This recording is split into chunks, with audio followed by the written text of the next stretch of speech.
The baseball regular season ends today, and it has been a season that Astros fans will not soon forget. It began with renewed hope with new manager Brad Mills. Mid-season saw the departure of two Astros legends and the return of another in the role of mentor and coach. The second half of this season has seen a spark as these young Astros have Houston fans enthusiastic about their team again. The Houston Astros conclude the 2010 season next on Fox Sports Houston.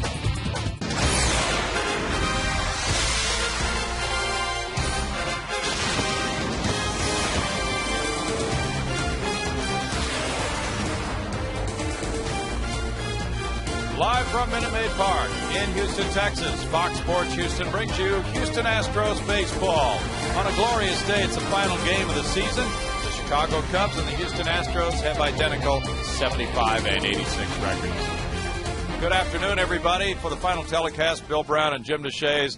It's been really enjoyable being with you again this season. And as we wrap it up here today, JD, we'll talk about many things. But Brad Mills said before the game today he is really pleased in the progress, in the everyday approach of his players this season. Well, yeah, it certainly has been an interesting season. And unfortunately, the club has hit a bit of a downturn here towards the end, winners of two of their final 11 ball games. Hopefully can get a win today. But, yeah, we've seen the development of Chris Johnson, an opportunity to get playing time for Jason Castro and Brett Wallace. Angel Sanchez has stepped up and done a nice job at shortstop. Tommy Manzella has had significant playing time. So still a lot of questions surrounding some of these young players, but obviously that was the big benefit of falling out of things early, an opportunity for those young players to come along and get some significant playing time here at the big league level. As we go through the telecast today, we hope you'll stay with us for a while as the Astros play their final game. They meet the Chicago Cubs, and the fans came out early. Season ticket holders got a little photo session with the players on the field just before game number 162, which comes your way next.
Baseball on Fox Sports Houston is brought to you by your Texas Ford dealers. Check out the 2010 F-150. Ford is the best in Texas. The day could not be finer, and Nelson Figueroa is starting on 3 days rest, stepping up with Wandy Rodriguez sidelined with back spasms. So Figueroa hoping to go 5, Brad Mills said. Throws strike 1. He said we'll just play it by how he feels, and 5 innings would be great. But that would be a challenge, certainly, and he's going to need to throw strikes to get that done. He's ahead with the first 2 strikes of the game on Blake DeWitt, a .263 hitter. Figueroa working quickly, and he gets a foul ball to keep the count at 0-2. Last time out was a very good start for Nelson Figueroa, J.D. Yeah, it was a very good start, Brownie. He shot out the Cincinnati Reds for 6 2/3 innings. And from his perspective, he'd go 150 pitches today. You're Nelson Figueroa. You don't care. You got all winter to rest. There's no worries from his point of view. He just wants to make sure he goes 5 so he can qualify for the W. And maybe a job on the line next year for him. And Brad Mills has said he would feel good. I think Ed Wade was quoted as saying he'd feel fine with Nelson in that starting rotation next season. That decision to be made over the winter, along with many others on this club. And he gets strike 3 call on DeWitt. Yeah, I think the most likely scenario is that Nelson comes to spring training next year with a chance to win that job. Blake DeWitt, Darwin Barney, Marlon Byrd, Aramis Ramirez, Xavier Nady, Alfonso Soriano, Brad Snyder, Coy Hill, Ryan Dempster on Mike Quaddy's lineup card today. Perhaps the most important man in the ballgame today is home plate umpire Bob Davidson. Because quite often what you see in the final game of the season is a very big strike zone and a briskly played game. And somebody was wondering if this could be a balk-free Sunday. There is ball 1. It's a balk in the park. Darwin Barney at 227 has driven in a couple. That's out of play, and it's a 1-ball, 1-strike count. That's just a festive type atmosphere for everybody in baseball here, the final day of the season. Of course, much more so for those headed for the playoffs, and those who might be headed for the playoffs are facing a pressure-packed day ahead, with decisions to be made in that NL West, with the Giants and Padres playing later, and the Atlanta Braves playing at home against the Philadelphia Phillies. They are 0-0 after 2, so a lot to be decided on this final day. And who wins the AL East? Yankees are trailing Boston right now 2-1 in the second. Ground ball and backhanded. Tommy Manzella. Nice setup. Strong throw. Well, Tommy Manzella made a very nice play there at short. Will set up the rest of his mates defensively.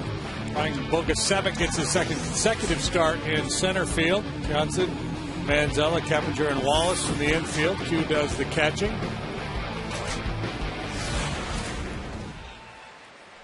Boy, it could not be a nicer day here. Good breeze blowing through the ballpark. Marlon Byrd fouls it back. There's strike 1 to the center fielder with 12 homers, 66 runs batted in, and a .295 average for Byrd. Marlins did well on this Cubs road trip. 400, 8 for 20 with 3 runs batted in. Fouled away, and it's 0-2. We were kind of wondering on Friday night if it would be too warm today to have the roof open, but it is absolutely ideal. Just beautiful. If you were trying to sell a house in Houston, this would be the day to bring somebody to town. Say, look at the weather. Chamber of Commerce weather. Q doing the stand-up. Just stands up because he wants a high fastball. Nelson throws it down around the knees. Bob Davidson couldn't call it because he can't see it because Q's blocking his view. That's a strikeout. There we go. Figueroa has a 1-2-3 first. Ryan Dempster heads for the hill in a moment.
Cubs went out in order. Now the Astros come up with this Brad Mills lineup card for the final game of the season. Brian Bogusevic center field, Jeff Keppinger second base, Hunter Pence right field, Carlos Lee left field, Chris Johnson third base, Brett Wallace first base, Humberto Quintero catcher, Tommy Manziel shortstop, Nelson Figueroa the starting pitcher. Ryan Dempster, a 15-game winner this year against the Astros in his career. He's 5-10 with a .436 ERA, working as both a starter and a reliever. Recent years, he's done much better work against the Astros. His help comes from this cast of characters: Soriano, Bird, Snyder in the outfield, Ramirez, Barney, DeWitt, Nady across the infield. Boy, Hill does the catching. First pitch, Brian Bogusevic looks at it, and it is strike one.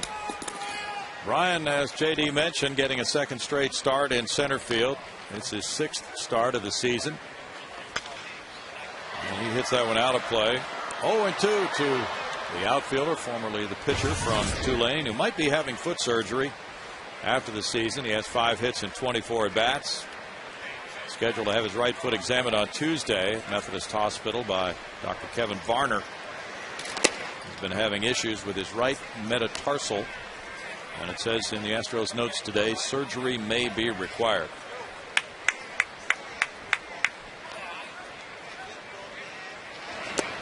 Other things that you might have suspected but didn't really know coming out in the Astros notes today: Jeff Fulcino scheduled to undergo arthroscopic surgery on his right elbow on Monday for inflamed tissue.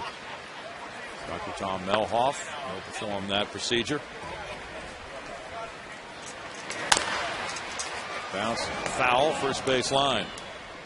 Yeah, it's not uncommon for guys to go through the season battling with injuries that they can answer the bell and go out and pitch, perform, do whatever they need to do. But at the end of the year, it makes sense to go in and clean things up, get a clean bill of health heading into next spring training.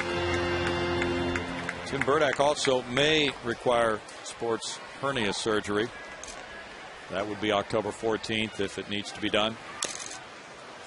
Foul back, still 2 balls, 2 strikes. He'll be examined at Massachusetts General Hospital in Worcester, Mass on October 12th. So these guys have been gutting it through the season, and now it's time to address some things, perhaps.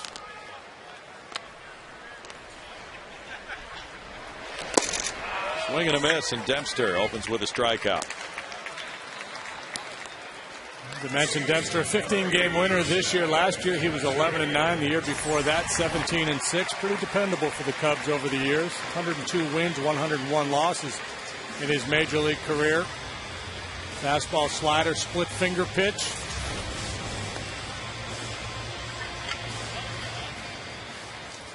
Jeff Keppinger at 288 with 6 homers, has 59 driven in. Dempster with the fastball, throws strike one. Keppinger was not in the starting lineup last night. He came up as a pinch hitter.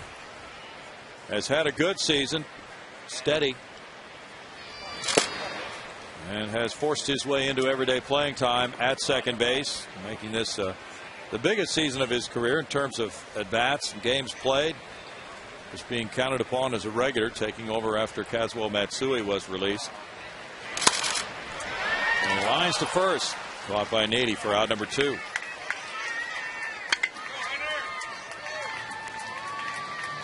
We'll never forget that final game of the '92 season with Doug Harvey, the home plate umpire. That game took about an hour and 44 minutes. Last 3 outings against the Astros, as J.D. mentioned, the curve has been a much better one for results in recent years for Dempster. That 5-10 lifetime record reflecting some losses earlier in his career. And even in '08, he lost a 2-0 game and a 4-0 game. Pitched well in that 4-0 loss. Hunter Pence takes, and there's ball 1 to Hunter. 284, 25 homers, 91 runs batted in.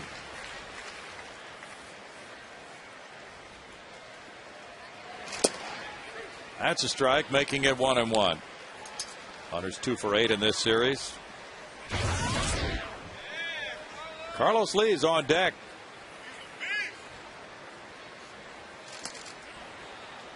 And the check swing call is made by Tim Timmons. It's 2 balls and a strike. Hunter with good bat control on that one, and that helps that he chokes up so much.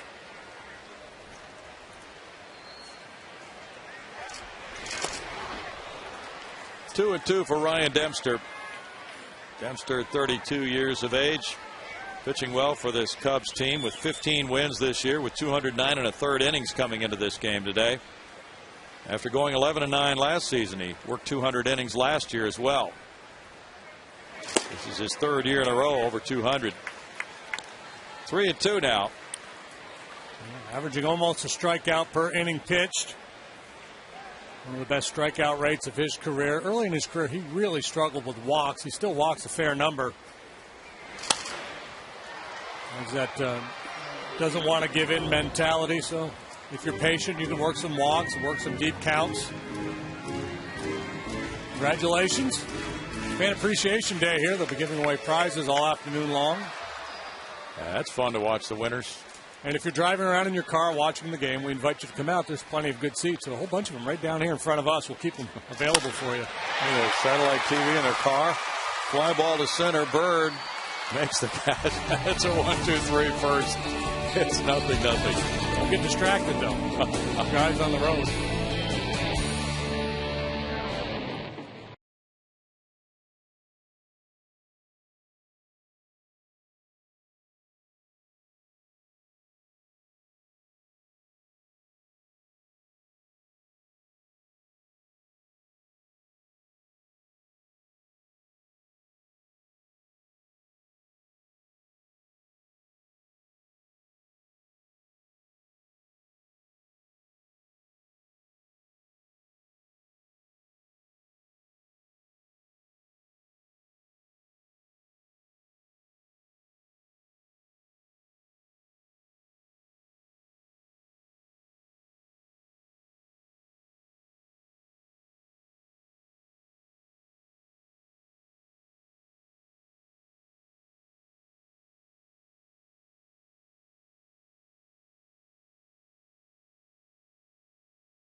Road trip.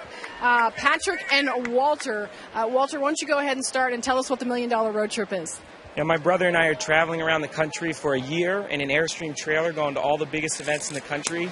And our mission is to promote small businesses, American small business, and celebrate entrepreneurs today. Celebrate and inspire entrepreneurship today. Okay, and just, Patrick, before I get to you, elaborate on that a little bit. How does the Airstream fit in to celebrating these small businesses? So the Airstream is a mobile marketing tool, and there's 10,000 2-square-inch spaces, and companies small businesses buy a space on the Airstream, and it's $100, and then they travel around the country on the Airstream for a year to all the biggest events, and what we're building is a mosaic of American small business, and at the end of the year, the Airstream will be a lasting icon of entrepreneurship, the American entrepreneurial spirit.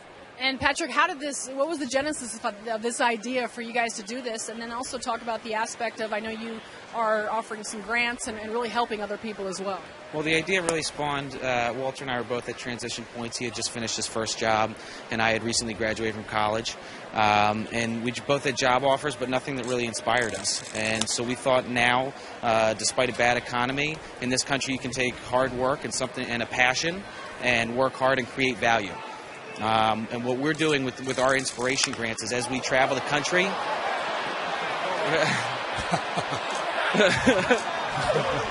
as we travel the country, we're finding the people who are out there embodying our message, who are taking bold action, following their passions, and creating some enterprise. And as we find these people on the road, every 2 weeks we award an inspiration grant to the person who's inspired us most through their audacity to follow their passion. What's the ultimate goal for you guys? I mean, what's been the most fun, and what do you hope to accomplish at the end? Everything's fun. It's a lot of work, but it's fun. We were so excited to come back to Texas. The goal is ultimately to inspire others to dream big and take action. That the American dream is very much alive and it's thriving. There's people doing stuff. That's the good news of the economy we want to take. And we want to have this Airstream as a physical symbol of that, as an icon of that opportunity and entrepreneurship in America. All right, and the Airstream is parked outside, so you guys go outside the ballpark, check it out, slap your bumper sticker on, and be a part of history. Thanks so much, guys, and good luck. Thanks a lot. All right, Bill. Thanks, Patty. 2 balls, 2 strikes the count. Nady hit a loud foul ball just to the right of you guys. And there's a hit to left center as he gets a pitch he can handle for a 4-game hitting streak here at the end of the season now. But you had a little excitement during that interview as the guys stopped and watched that ball go just foul. It was a high foul shot by Nady. Trying to come up with an idea so I can get some funding from these guys. Okay. We're going to have a lot of time on our hands here for the next 6 months. Maybe a coffee shop. Well, okay. Premium coffees. And we'll put one on every corner in America. Strike one to Alfonso Soriano. 256, 24 homers, 79 runs batted in. I'm thinking about energy drinks. Yeah, that's a good one. Some kind of a smoothie business, maybe, JD. How about Orange Julius? Oh, making a comeback. Okay. That's been gone for a while now. Let's bring it back.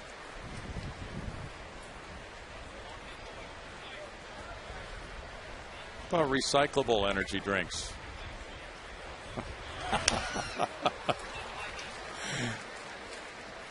Non-breakable bats. Yeah, there we go.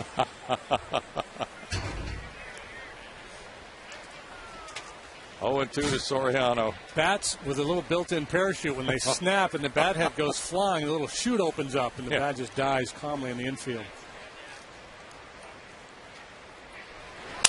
There we go.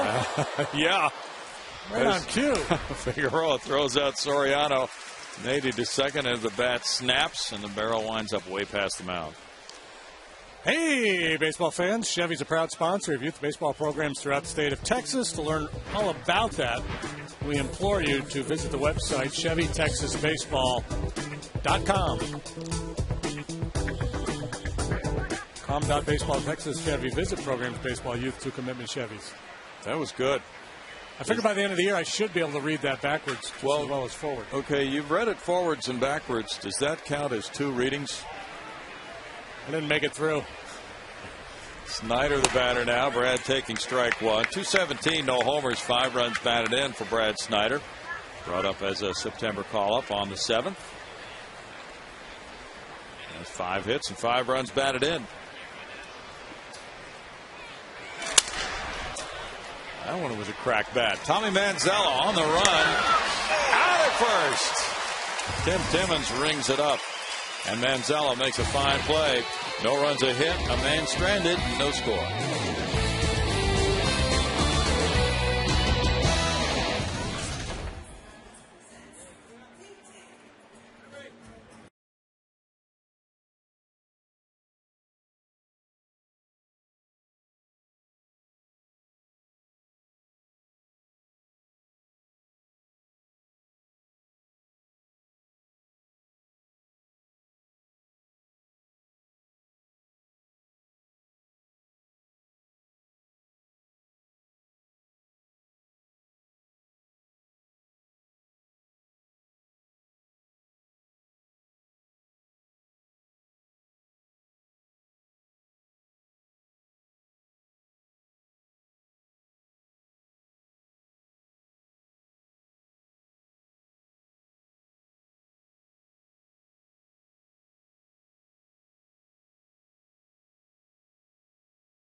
0-0. We had a close play there ending the top of the second inning.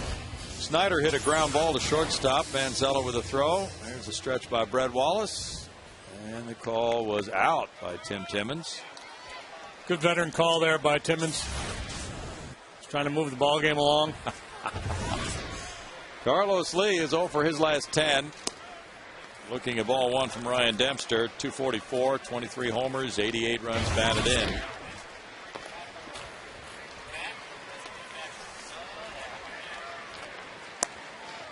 Dempster misses, and it's 2 balls, no strikes. So Hunter Pence with the club RBI lead of 91 going into this final day. Has 3 more than Carlos. Hunter with the home run lead as well with 25. Carlos with a drive to right field. And Snyder on the run. Just got his glove up in time.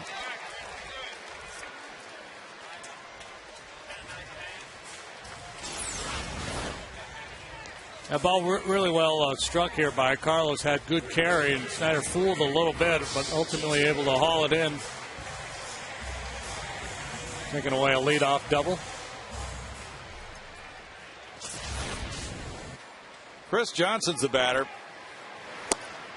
And the slider works for strike one on CJ. 309 for Chris. 11 homers.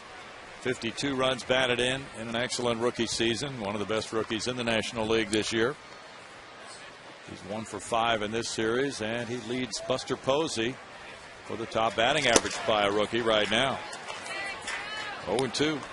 Buster might have some extra games tacked on to the end of his season. Could be a playoff after today. There might be actually 2 playoff games in the National League after today. Liner to left field. CJ's aboard. Swung at the 0-2 pitch. He knocked a line drive. The Astros get their first base runner. Yeah, if Atlanta beats the Phillies and the Padres beat the Giants, there'll be 3 teams with 91 wins. And that would necessitate a playoff between first the Giants and the Padres, and then for the playoff for the division championship, and then the loser of that game would have to play the Braves to determine who the wild card would be. Yeah. Brett Wallace, 221, 2 homers, 13 runs batted in, is on a 4-game hitting streak.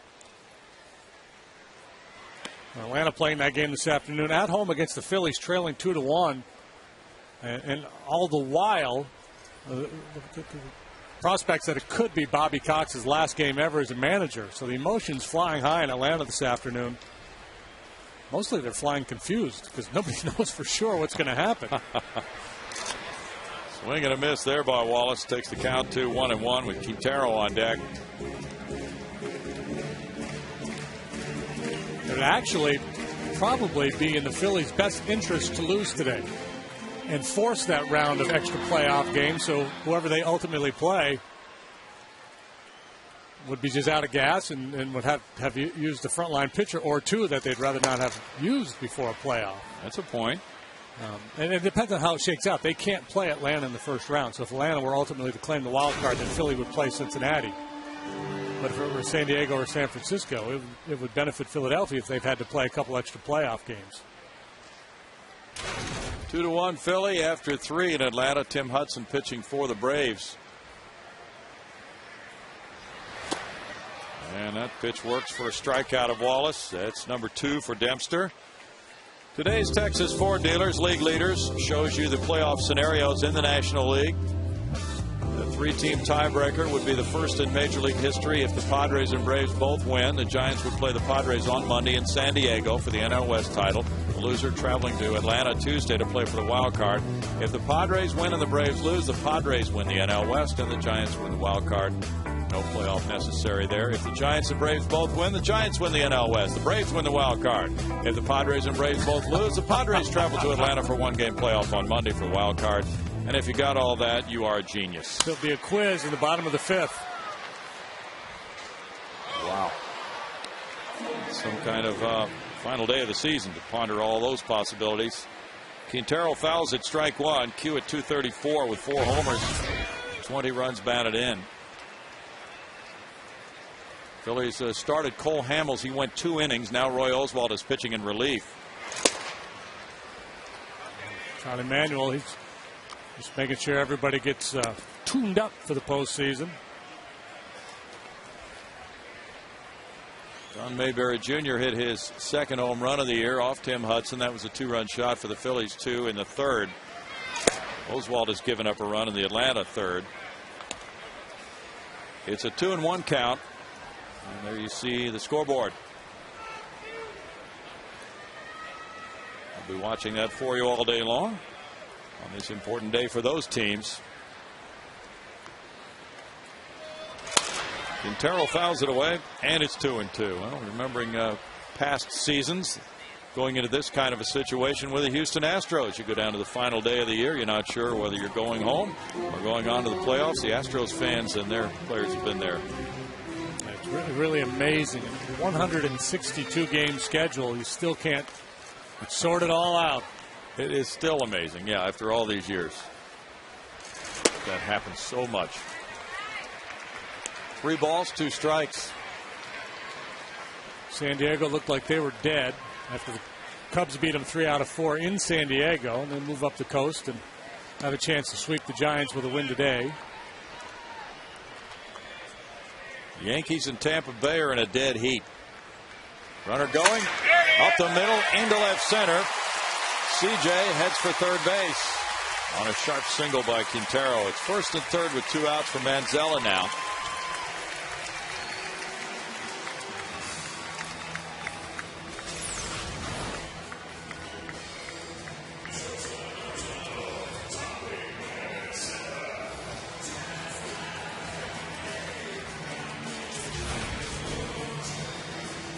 Manzella's headed for winter ball. His average .219. He has 1 homer, 19 runs batted in, and he spent about 6 weeks on the shelf with a broken finger, so he's going to try to recapture some of those at-bats in winter ball that he lost with the injury. And there's strike 1. I think a big one. About 6 inches outside. Good for an umpire to set the tone early in the ball game and let the hitters know what they're up against. That Doug Harvey game we were talking about earlier, 92, that was a beauty. Pete Harnisch was pitching in the dome, and home plate seemed like it was about 3 feet wide. Yeah, and I remember a game a couple of years prior to that in Cincinnati when Doug was behind the plate. Randy Hennis was pitching, and Doug walked out to him before the game, tossed him the ball and said, "Work with me, son." First pitch was about a foot outside. Strike 1. Game on. Every pitcher would like to work with an umpire that way. Wanted to. And the game in 92 was Doug's final game as an umpire. So he had cautioned both teams a couple days before that. This was his swan song. And he had told the hitters, you had better be ready to swing the bat. I remember laughing about it. The home plate was so wide that day. Harnisch should throw the ball about 8 inches outside and get a strike call. 2-2 the count. Probably to the point where you start to feel guilty about it. Those calls out there. Steve Tallow has made an appearance. General manager of Fox Sports Houston. He didn't come up here, did he? I do not know. Jeff Hallis came up here. Maybe he'll stop by later. I haven't seen Steve in a while. In tight. And it's 3-2. Always good to see the guys who work hard in the office all week long get out and enjoy a ball game. And what a great day they've chosen for that. 21 plate appearances, 5 walks with full counts, 3 strikeouts, and a .438 batting average for Tommy. And he smacks this line drive to center field. That's an RBI single, and it makes it 1-0 as Manzella once again on a full count comes through for his 20th run batted in.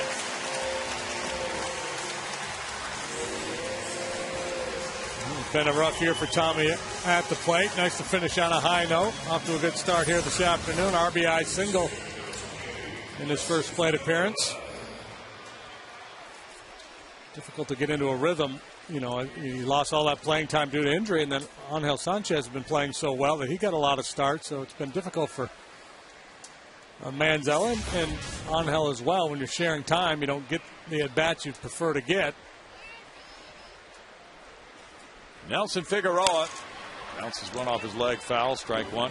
So that's going to be interesting to see what happens this offseason, what Ed Wade does to try to tweak this roster, and then probably more importantly, how things shake out in spring training. Yeah, you're right. And Jeff Bagwell spoke to that in the interview with Greg Lucas on Astros Live. Busy winter ahead for every general manager. Little chop.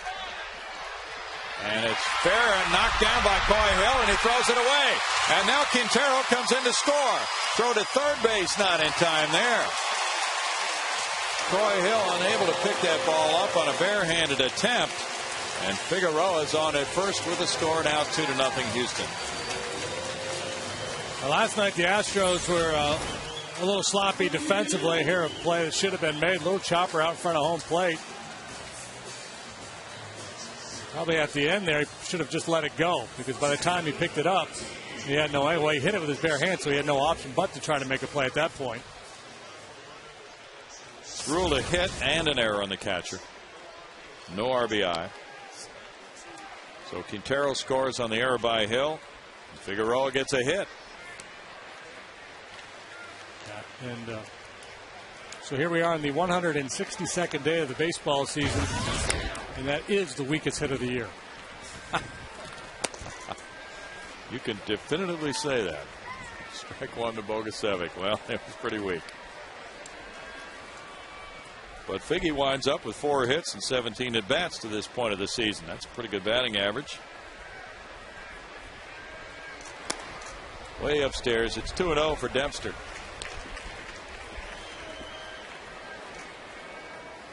Dempster signed a multi-year contract with the Cubs and has served them well. He and Carlos Zambrano, 2 of the linchpins, being counted upon going forward for the Chicago team. And Mike Quade has done a nice job as the manager. His club has responded with a 24-12 record since Quade took over for Lou Piniella.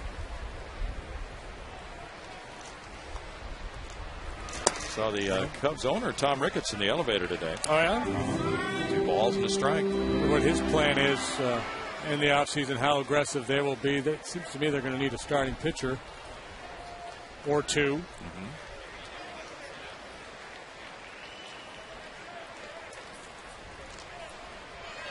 Well, from what we were hearing, the media asked Carlos Zambrano after his fine game last night. He beat the Astros 8-3, gave up 2 earned runs in 6 1/3 innings, about being traded, and he said, next question. And then somebody else asked him something to that effect, and he said, next question. Evidently, he does not talk with the media except after he pitches.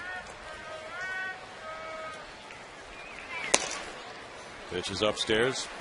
And now it's 3-2 with 2 outs. Figueroa will be heading for second on the next pitch.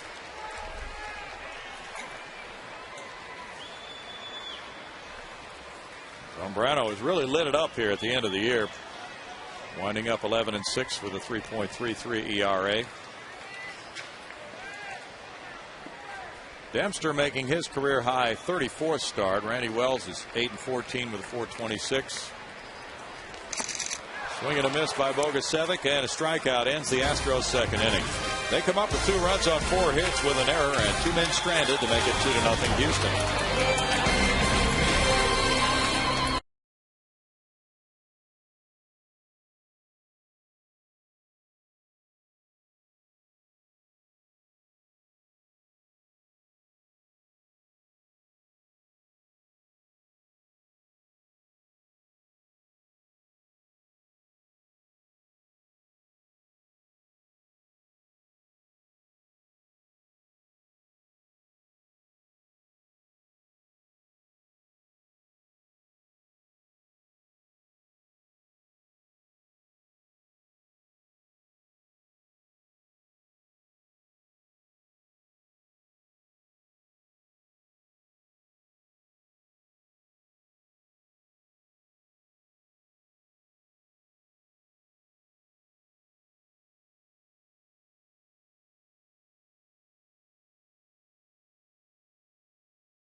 welcome back to Minute Maid Park. Astros up by 2. And on Tuesday, November 16th, the Astros will host the annual Alumni Golf Classic at Wildcat Country Club. Play a round of 18 with current and former Astro greats, all for a great cause. All proceeds benefit the Astros in Action Foundation, and great sponsorships are available. Visit the community section of Astros.com for details. Bill?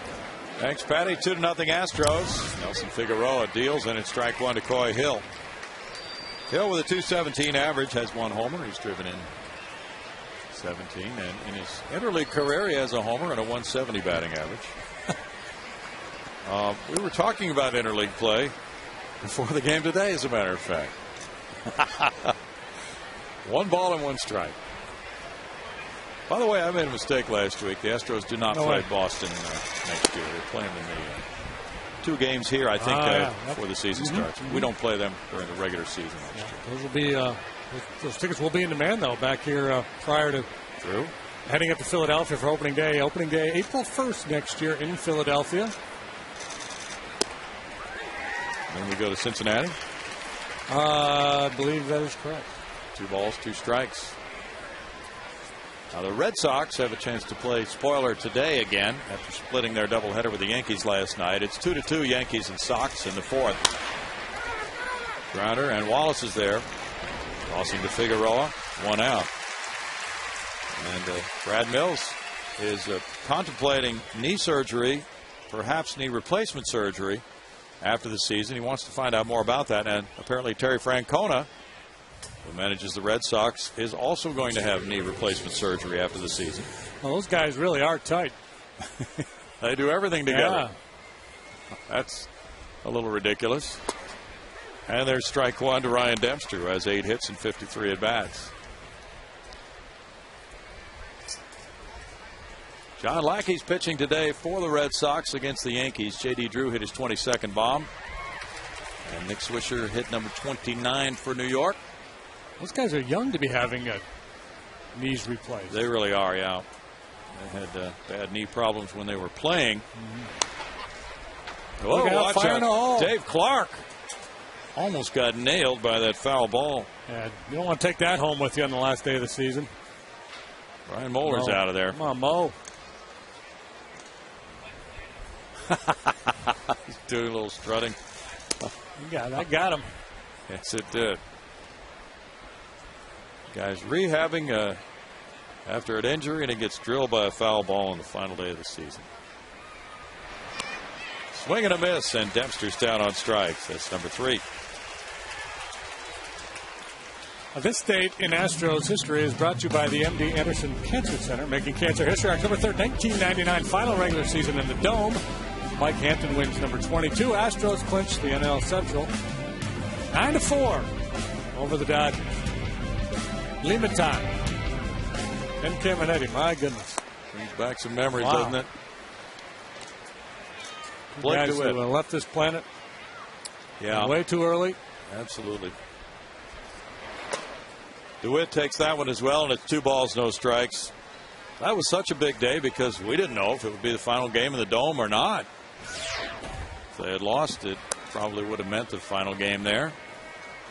And it's 3 balls, no strikes now to DeWitt.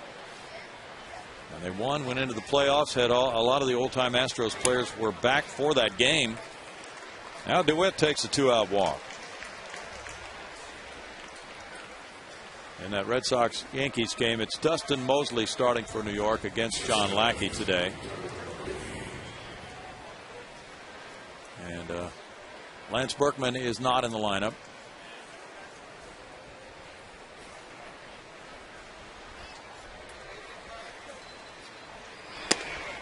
Figueroa rides it, and it's a 1 ball, no strike count on Darwin Barney, who grounded to shortstop in the 1st inning.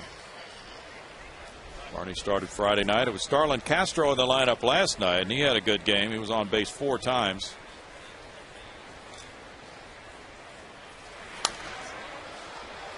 It's a 1 ball, 1 strike count. Cincinnati 3, Milwaukee 2. They're in the bottom of the 5th. Jay Bruce hit his 25th home run. Dan Uggla hit number 33 for Florida. Pittsburgh 2, Florida 2, bottom of the 6th. 1-2. Tampa Bay and Kansas City are scoreless. They're in the last of the second at Kansas City. Wade Davis going for Tampa Bay against Sean O'Sullivan. Atlanta now leads the Phillies 5-2, getting 4 in the fourth inning.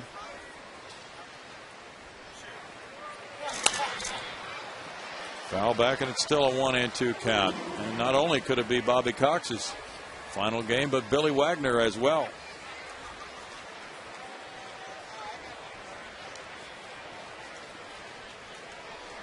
Is the Giant game tonight? I think it's later this afternoon. Maybe about 3 o'clock our time. We'll check on that. Runner takes off with a big jump. There's a looping fly ball, shallow center field. Bogusevic on the run and lands in front of him for a single. And DeWitt takes third while Barney is on with a single to center.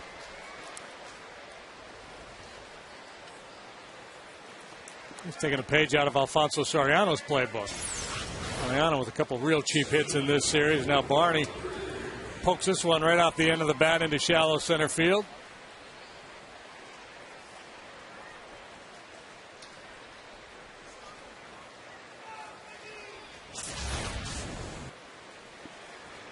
Marlon Byrd struck out in the first inning.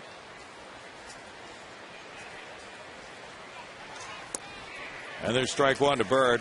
Roy Oswalt went 1 inning, gave up 1 run. Dennis Baez gave up 4 earned runs in 2/3 of an inning in relief. He was pitcher number 3 for Charlie Manuel today. So now the Braves have taken control 5-2 after 4.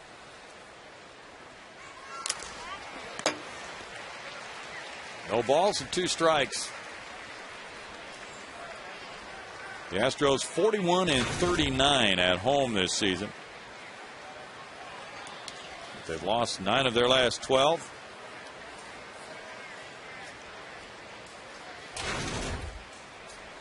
Cubs and the Colt 45s began the Houston Major League existence in 1962 at Old Colt Stadium with a Houston sweep of that 3-game series. 1-2. There's that Atlanta score. 5-2 Braves. Top of the 5th now.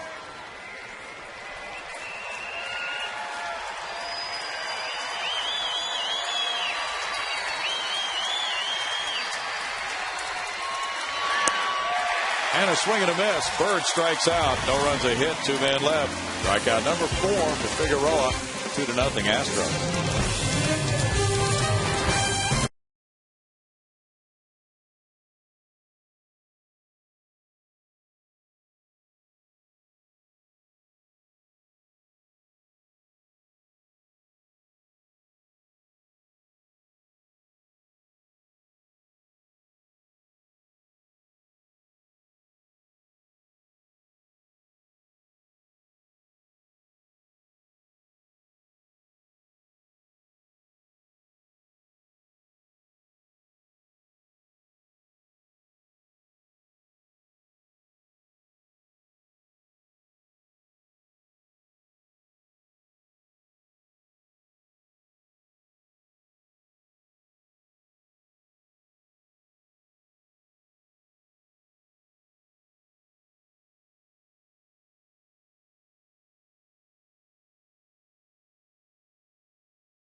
Year Major League Trail, 3,060 hits.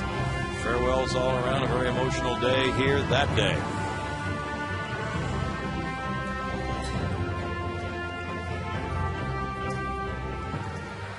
Now Jeff Keppinger playing second base today for the Astros. Takes ball one. He lined to first base in the first inning. Midge was here Friday night. Fans got his bobblehead last night. 1 ball, 1 strike. The Jeff Bagwell decision is coming. Don't know for sure when about whether he'll return as hitting coach for next year. That's to right field. Snyder running along in front of the wall on the warning track. 1 out. Well, this is kind of an interesting comparison because Jason Castro's had some struggles this year, and I imagine some people are thinking, well, this guy's just not going to perform at the big league level. But you know what happened with this fellow over here on the right after that sluggish start to his major league career? Things turned out pretty darn good.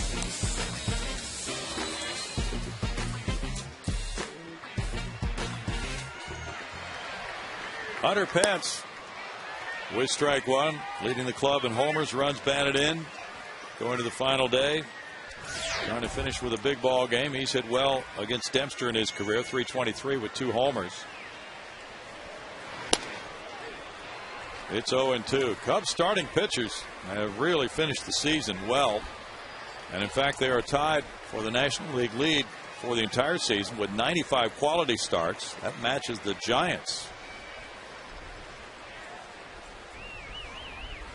Now, having shown you that graphic, I'm not going to try to sell you the notion that Jason Castro is going to end up with 3,000 hits in his career, but just pointing out that Craig Biggio and any number of other elite players got off to slow starts. It's a tough transition, especially for some of these guys that get to the big leagues in a hurry. Just a couple of years out of college, used to hitting with a metal bat. It's a little bit of a different deal. Right. He's not fresh out of college, but not a whole lot of professional seasoning for Jason. Or for that man right there, Brett Wallace, either. And of course, Biggio moved to another position to save his legs from the rigors of catching, and that helped him offensively. 3-2.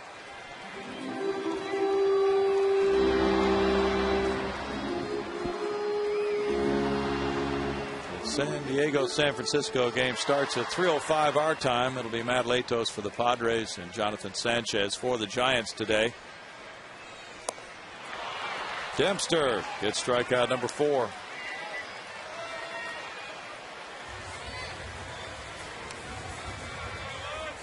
Carlos Lee, who lined out to right, will follow. And typically you see a lot of very good pitching performances at the end of the season, and they're having some fun with the idea, like the Doug Harvey game and some others where the umpires will have a big zone. That is, there obviously there's some truth to it, but it's not universal.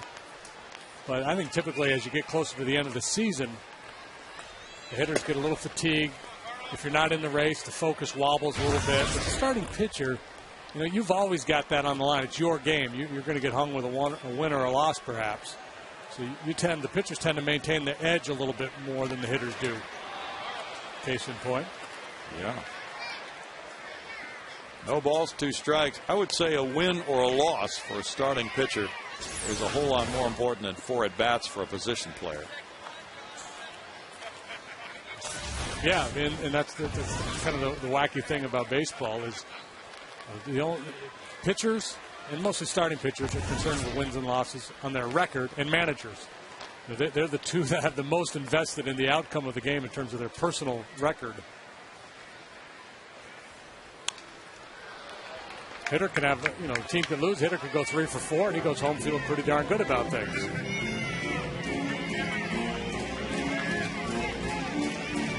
He's required to say, I don't care how many hits I got, we lost, and that's a bad thing. And it is a bad thing, but he still feels pretty good about the fact that he got 3 knocks. 1-2.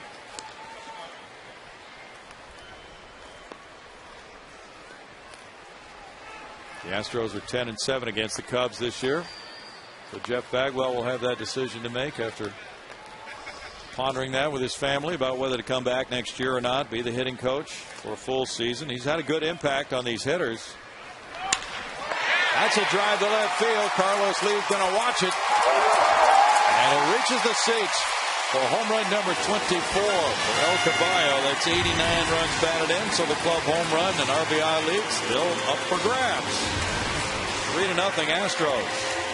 RBI number 89, 2 behind Hunter Pence, 1 home run behind Hunter now with that swing of the bat. He hit it better last time up when he drove the ball to right field, but he had better aim this time, pulling it into the Crawford boxes. Number 24 for El Caballo. He enjoyed that for just a moment. His second career long ball against Dempster. Number 35 for Carlos against the Cubs.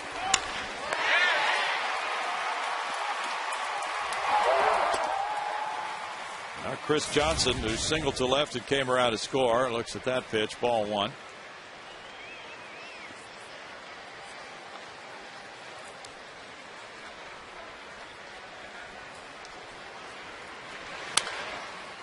Johnson hits it foul. 1 ball and 1 strike. Carlos Lee now has 11 straight years with at least 20 homers and 80 runs batted in. Only one player, Alex Rodriguez, who's active, has more, 15. And still not the usual season for Carlos. Second half has been fine.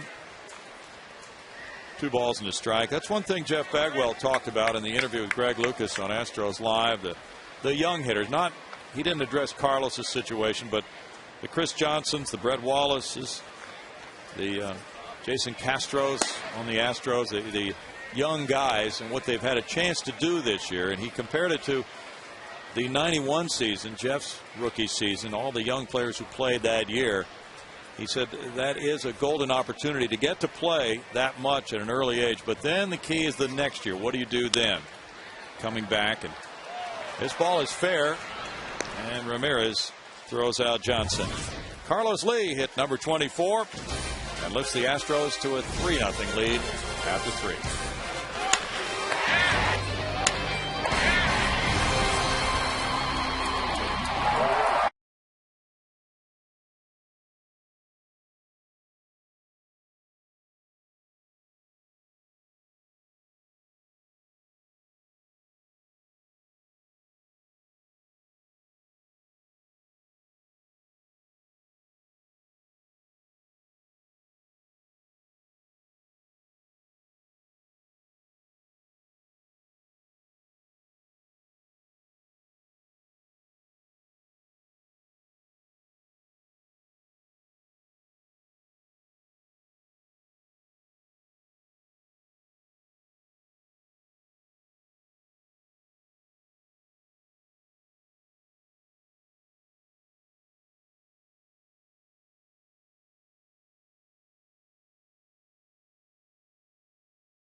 Here in inning number 4, strike 1 to Aramis Ramirez from Nelson Figueroa.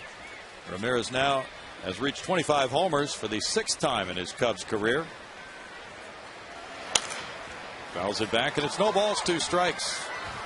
Be followed by Nadian Soriano. Figueroa throwing the ball well, and 54 pitches into the game. He leads it 3-0. Needing to go 5 innings, of course, to qualify for the win.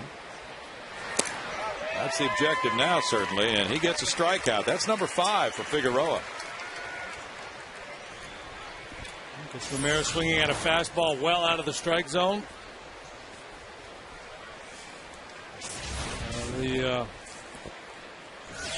Season tickets are available now. You can save up to 23% if you act before November 1st. Astros.com would be the place to go. 23%, folks.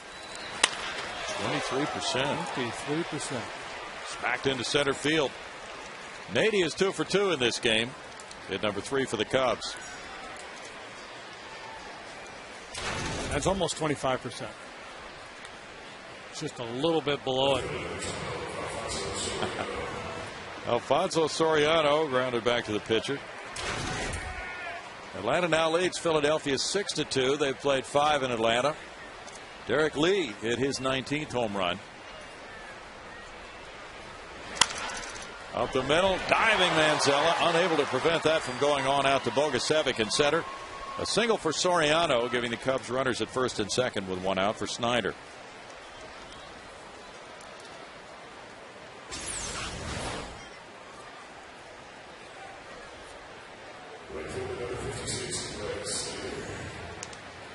Just a little too much on that ground ball. If Tommy's able to flag it down, likely get their double play.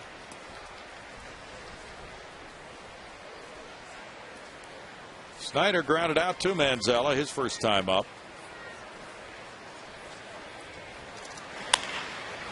Keppinger diving. He goes to first and gets the out there on a sparkling play. Nady to third, Soriano to second on out number 2.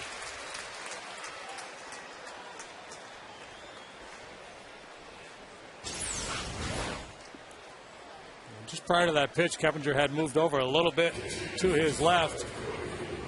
Certainly paid off. Couldn't get 2, but a big out recorded here.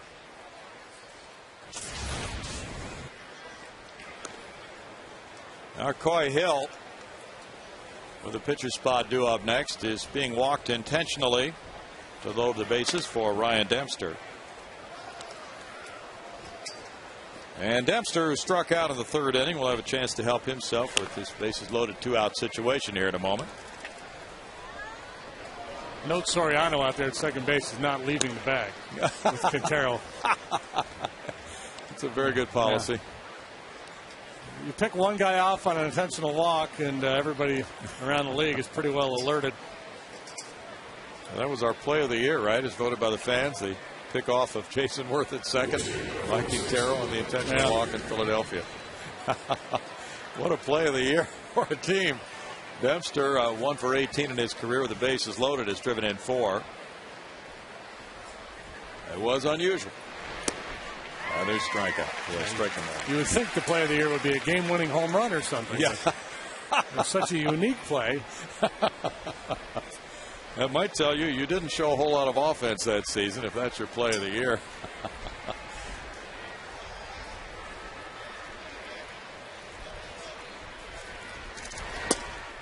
That's a strike for Figueroa. It's 0-2. Here's that play of the year in Philadelphia.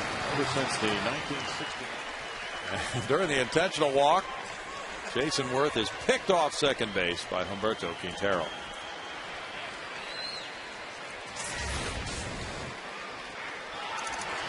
That's one. If you're Worth, you're glad that it's the 3rd out because somebody's going to bring you your glove and hat. You don't have to go back into the dugout. Face the glare from Charlie Manuel. 65 pitches for Figgy. And he gets a strike call there. That's a very big one for him. Strikeout number 6 gets him out of bases loaded trouble. Keeps him in the lead 3-0.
3-0 Houston. The Cubs are being shut out through 4.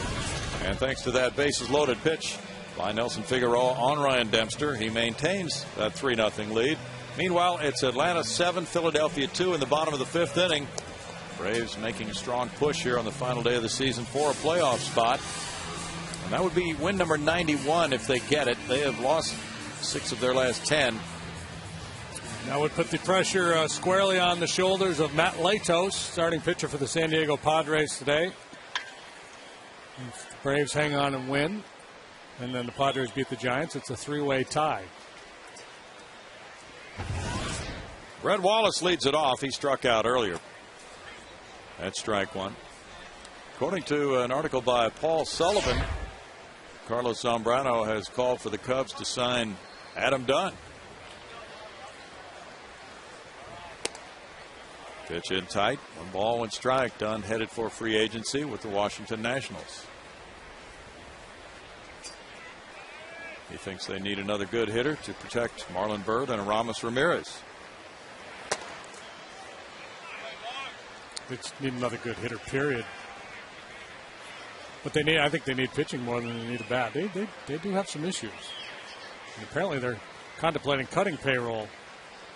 That's what we're reading. I don't know. So it's unlikely they're going to get a whole lot better by cutting payroll this year. Maybe in the long haul that serves them. Sure, they'd love to get out from Soriano's contract. Wallace takes one in tight, and the count runs full. Quintero and Manzella to follow. Dempster's allowed 5 hits and 3 runs, 2 of them earned. Figueroa 4 hits and no runs.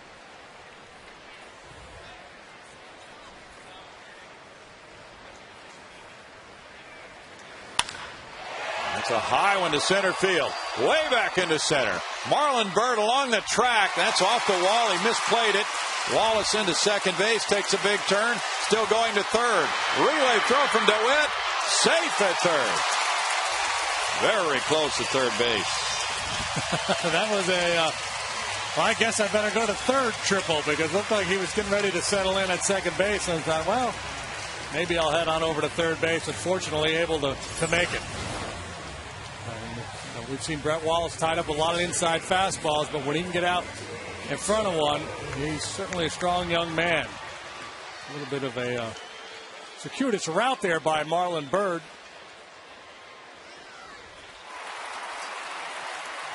Be careful.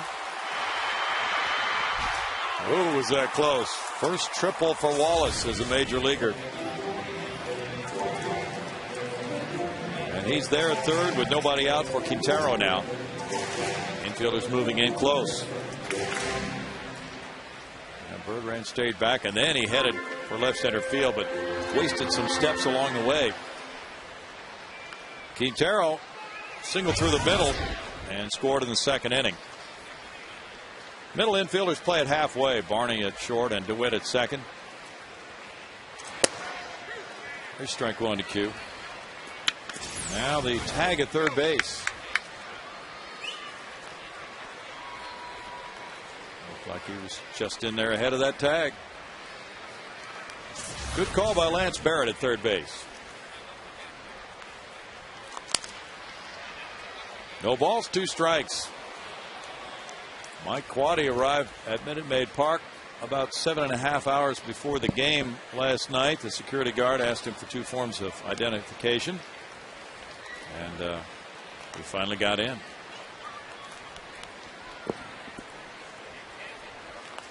It's hard to do to be an unrecognizable manager of the Chicago Cubs. I mean, they get a lot of play. And that's where Q is at, but it might not be for long. Might not.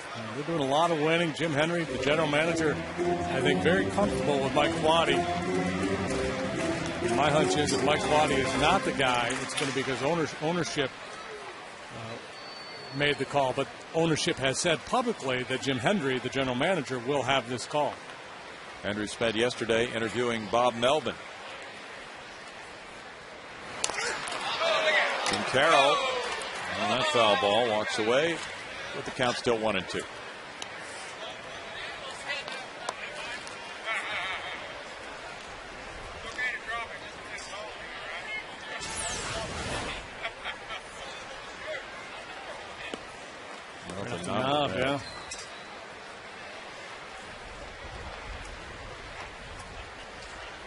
knob, little hand. In the dirt, and it's 2 balls, 2 strikes. Could have pulled a Derek Jeter. Yeah, but he's got a man on third. He wants to drive that run in. He doesn't want to take his base. That's right.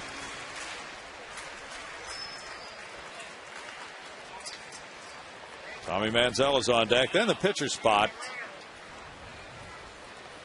Well, with nobody outs here, Wallace will be conservative down at third base. We'll make sure this ball gets through the infield before he comes home. That's a fair ball, and he's out. 2 unassisted. Troy Hill with the play, 1 out.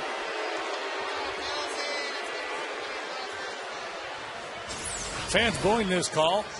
I think Bob Davidson got it right. We'll see it chopped right in front of home plate.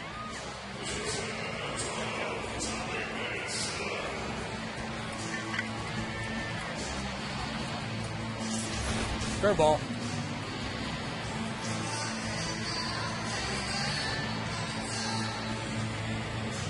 Manziel singled in a run in the 2nd inning.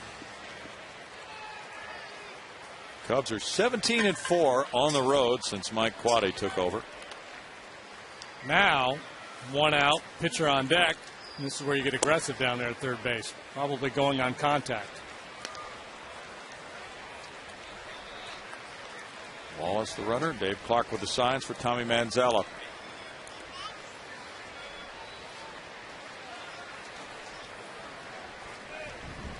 No stirring in either bullpen to this point. And that's in the right field for an RBI single for Manziel. His 2nd run producing hit of the day, 4-0. Oh boy, Tommy. Nice finishing game for him before heading for winter ball.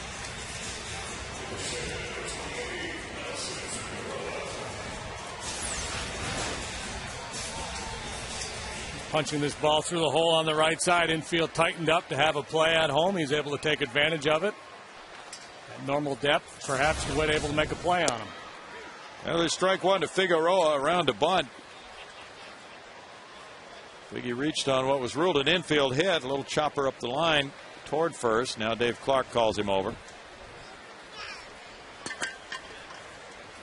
Now Figueroa has made 10 starts for the Astros. He's gone 3-3 with a 3.62 ERA. And as a reliever, he's 3-1 with a 3.34 ERA. That's what he could bring to the 2011 Astros.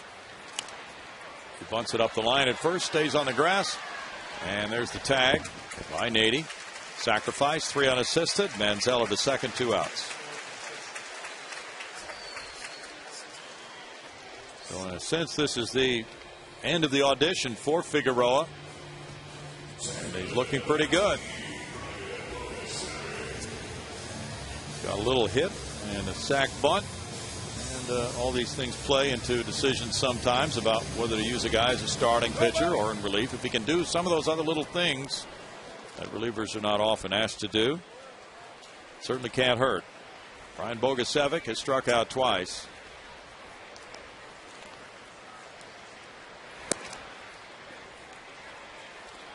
He takes ball 1.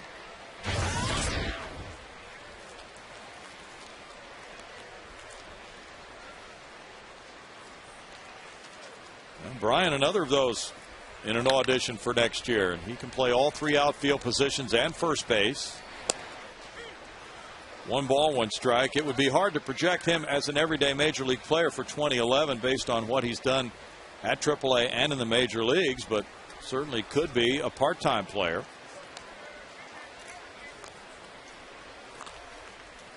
Astros hold an option on Jason Michaels. Don't know if they're going to exercise that or not. You could see a scenario where Bogusevic and Michaels were both on the team as extra men, guys capable of playing the outfield, 1 from the right side, 1 from the left. Bogusevic can steal a base for you. He's got some attributes you like to have on your bench. Well, the Astros have scored 611 runs this year. That ranks very low in the National League. So obviously they would like to beef their offensive output. 2 balls and 2 strikes, and they could certainly use more power. With 107 home runs, they rank last. They're 15th in runs scored. And they have decisions to make about whether to move Carlos Lee to first base. If they do that, it would seem that they could really use a left-handed power hitter in left field next year. It's been hard for them to come from behind with the offense they've had this season. And if they could get a package of a power hitter who bats left and walks a lot, is decent defensively. Hey, Lance Berkman. And that might be something they'd consider very strongly, I would assume. Depends on who's writing the check, or yeah, how big a check they want to write. That's the whole deal. What's it going to cost? You're looking for a left-handed hitter who's going to hit you 35 home runs and drive in 100 some odd runs. Those are hard to find, aren't they? Yeah. They're very costly. Yeah. Bogusevic is down on strikes for the 3rd time in this game, but the Astros get a run on 2 hits and leave a man. They lead it 4-0.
Houston Astros baseball on Fox Sports Houston is brought to you by your Texas Ford dealers.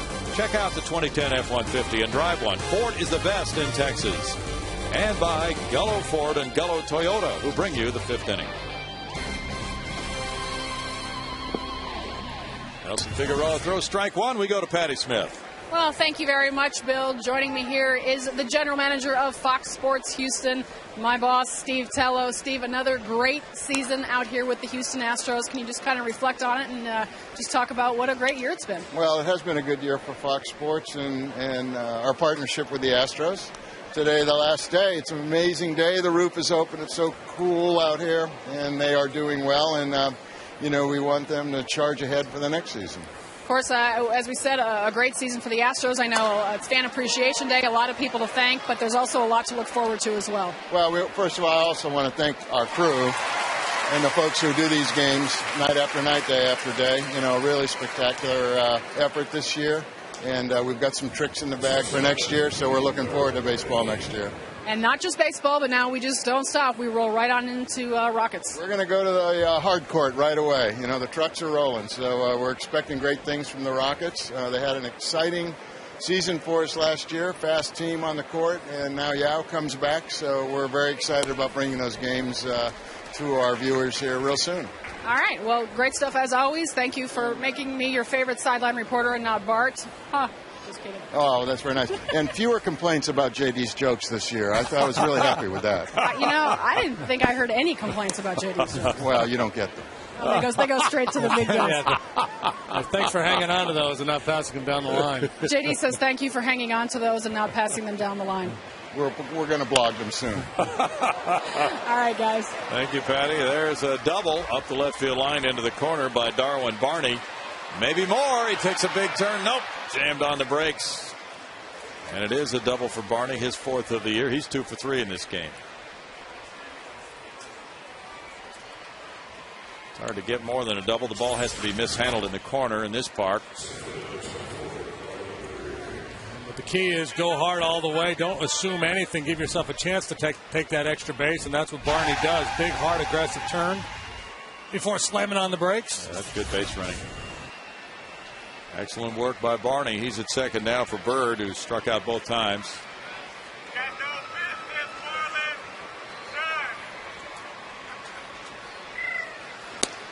And there's strike one for Figueroa, who has thrown 73 pitches so far.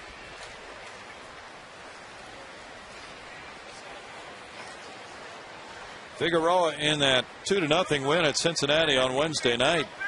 Gave up 6 hits. He walked 3. Foul back. He threw 104 pitches in that game. Now coming back on 3 days rest. Shooting for win number 7.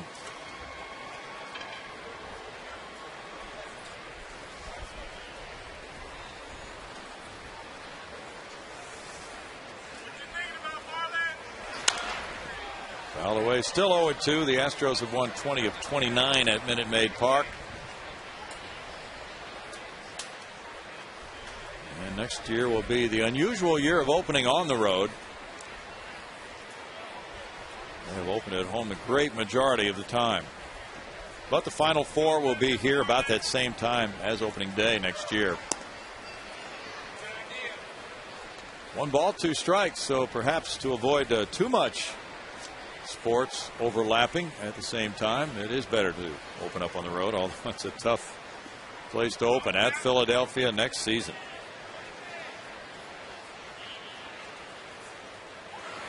Well, I think the league likes to open up in the better climates to avoid rainouts and things of that nature and getting the schedule kind of jammed up.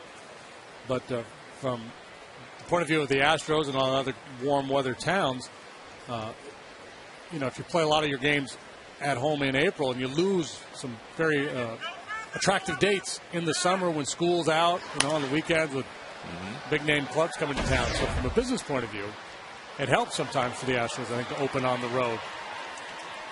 And the way it worked out this year wasn't good, to be swept in that first homestand.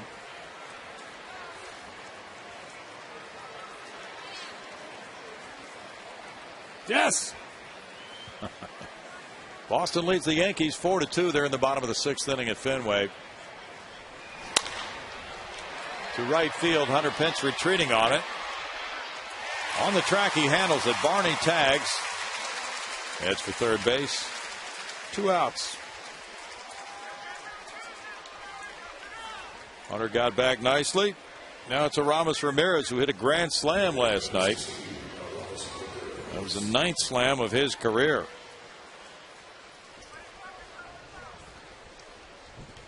Tough day for the fielders today. Not a cloud above Minute Maid Park. Good day to wear the shades. Tough sky.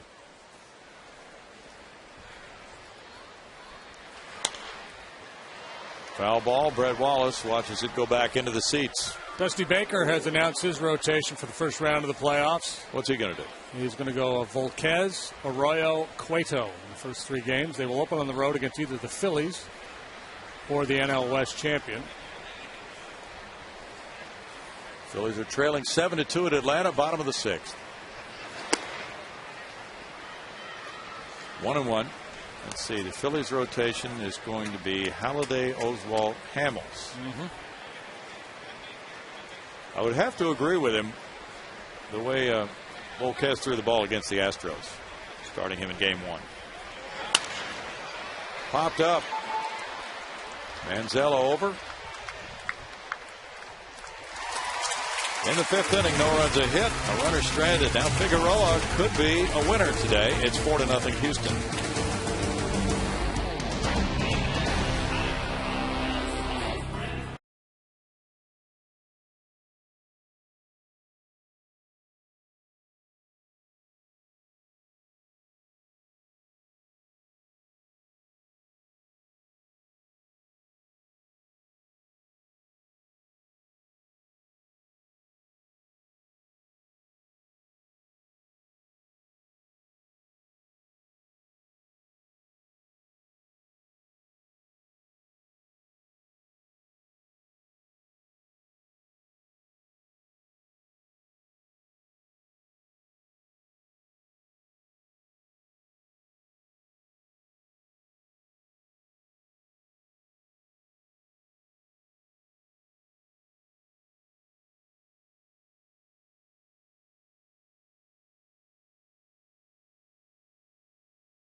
Mild surprised us all last night with a win, but back to its normal ways of falling flat today in the packet race.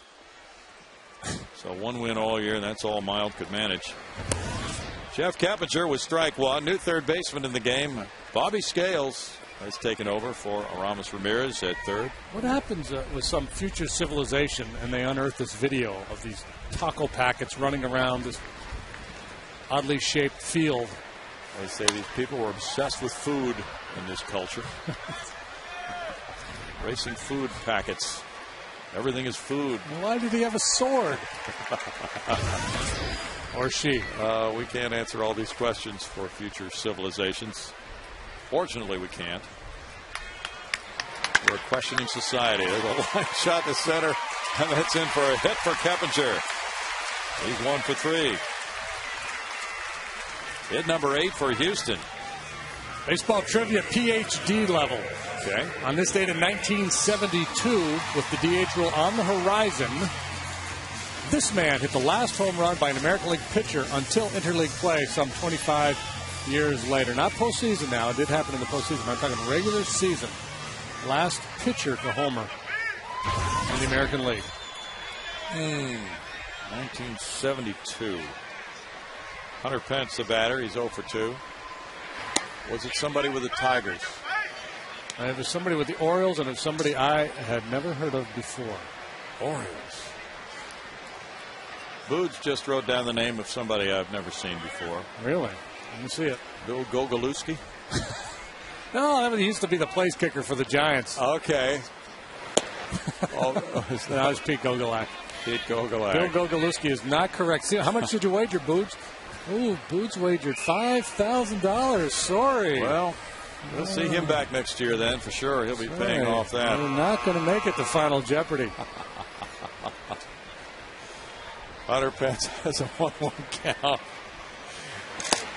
And it's a strike, 1 and 2. JD, who did you go with? Baltimore. Baltimore pitcher. Who? No, who? The H comes before the O. Yeah. Who is Rorik Harrison? Ooh. Yeah, correct. Good question. I think we just got gonged for the winner. Rorik Harrison. How about that? If you knew that one, if you're sitting at home and you got that correct, you are really, really good. Here's what's really sick. Booge knows that he's a former Astro farmhand. Really?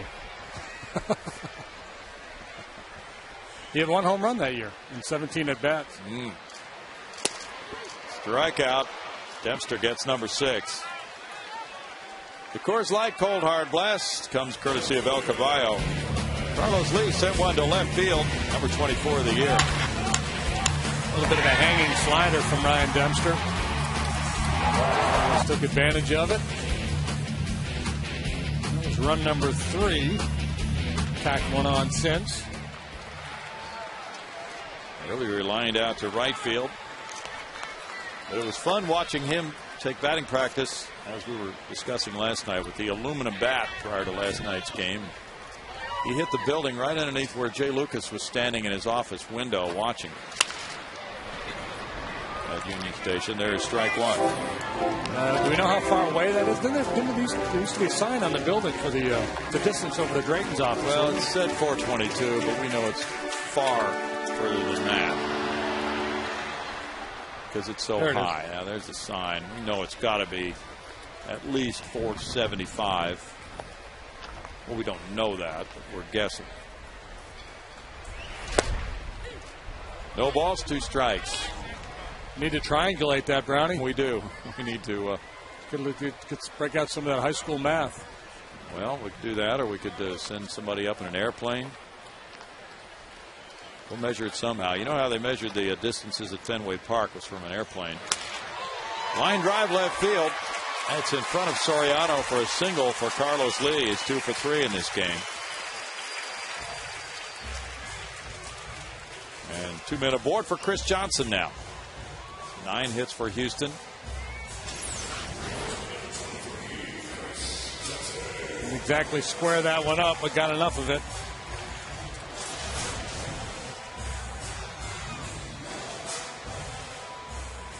Johnson singled and scored in the second. He grounded out after that. Yeah, Rorik Harrison was with the Astros minor league clubs in 65, 66, it's like 67 as well. Johnson takes ball one.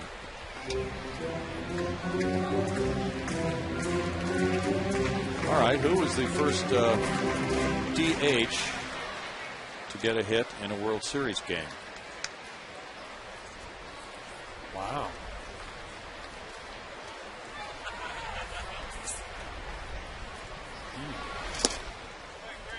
DH did not start in the World Series until 76. Ah, that's right. They did let the pitcher, because Dave McNally, I think, hit a home run in the World Series. Oh, yeah, you're right. 76 DH World Series game. So this is Red Sox. Reds Yankees. Reds Yankees. Mm-hmm. And you were working that, I bet. Yeah. So that's why, of course, I would know that. Mm-hmm. Danny Cater. You're really close. Danny Dreesen. Oh. You got the Danny right. 2 balls and a strike. So we'll give you 50% credit for that. And Dan Dreesen, who was also an Astro for a time, is on that 86 club. That's right. A little bit. He was. Red Wallace on deck. Nice looking hat.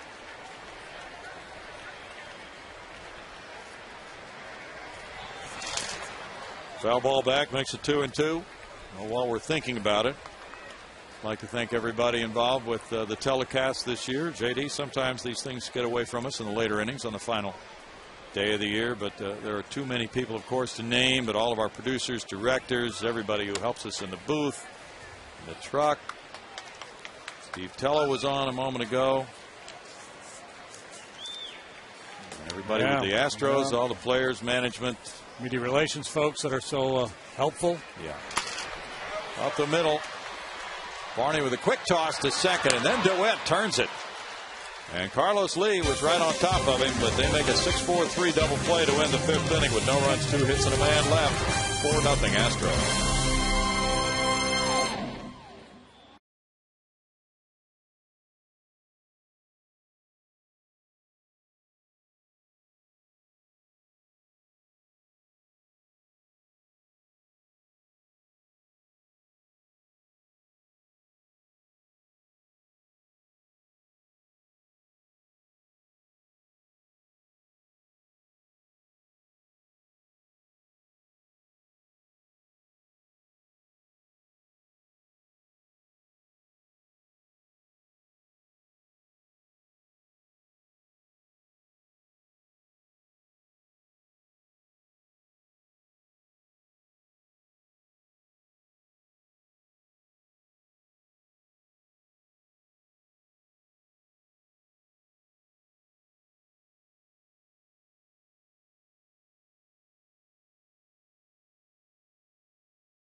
Now for the Coors Light Freeze Cam, showing you Brett Wallace's first Major League triple in the 4th inning.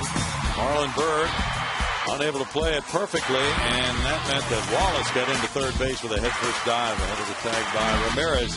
The Coors Light Freeze Cam brought to you by the Frost Brewed Coors Light. So the Astros have the homer, the triple, some singles, and still waiting for a double today so they can hit for the cycle on their final day. 6th inning, Xavier Nady, Nelson Figueroa with ball 1. Nady's 2 for 2 in this game. And now into bonus time with Figueroa.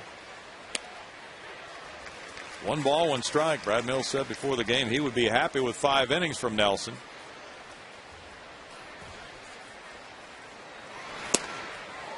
Well, Figgy, he must just have an excellent end of the year ERA. It's the final game last year against the Astros in New York. And was it a complete game shutout? Yes. He's the man you want out there. He's the man on the final day of the season. They call him Final Day Figgy.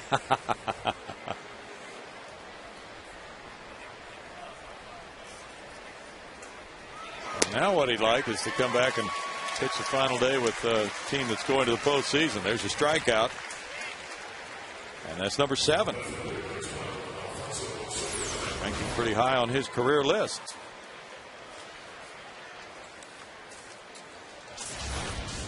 Career high strikeout game 10, August 30th, 09 at Chicago against the Cubs. Alfonso Soriano takes it, and it's ball 1. He is 1 for 2. Okay, here's Jeopardy again. Okay.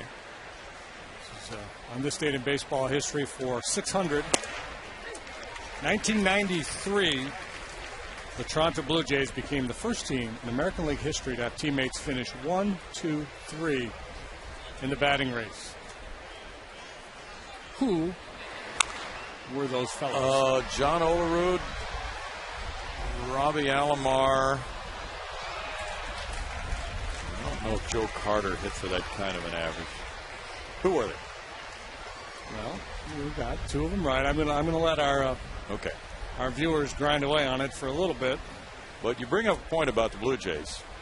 Now, with all the home runs they've hit this year, the 2010 Blue Jays. 2 balls, 2 strikes to Soriano. They rank very high in American League history for home runs in a season now. I think they're 4th all time for home runs hit in a season. The Astros still have the National League record for homers the first year in this ballpark, 249. Line shot to left field. Soriano gets his 2nd straight hit with Fernando Abad warming up in the bullpen. And, yeah, I think that's a factoid that gets lost on a lot of people because it wasn't a good year for the Astros, but they scored a bunch of runs. And they just got off to such a poor start, and they didn't pitch well in this ballpark initially. Let's see, Lloyd Mosby. Probably not Lloyd. Can't think of number 3. Well, somebody will get it out there in TV land. Snyder's a batter. He's grounded out twice.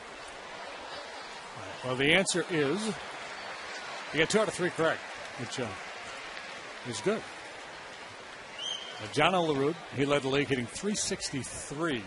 Paul Molitor was second at .332. Yeah. And Robbie Alomar hit .326. Molitor, that's right. And they won the World Series on the home run by Carter.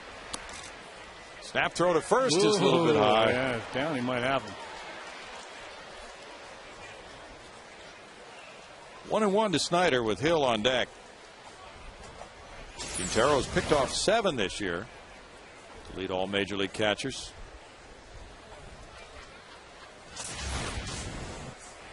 St. Louis 4, Colorado nothing. They're in the top of the 5th at St. Louis. And we're checking to see if Pujols, he has not hit a home run today. They're checking for league leaders here. 1 ball, 2 strikes.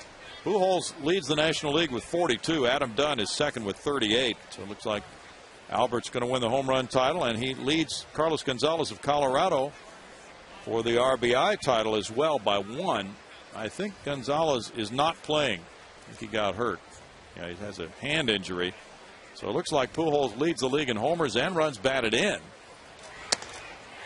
And there's a swing and a miss and another throw to first. Just about got him. Snyder striking out. That's number 8. Soriano did not slide that time. Q almost picked him off first. If I'm Soriano, I'm just going to try to steal second base because I'm tired and I don't want to be embarrassed by getting picked off.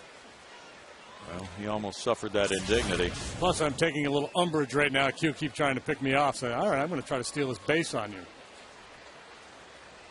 Yeah. And Q's out there in semi pitch out mode.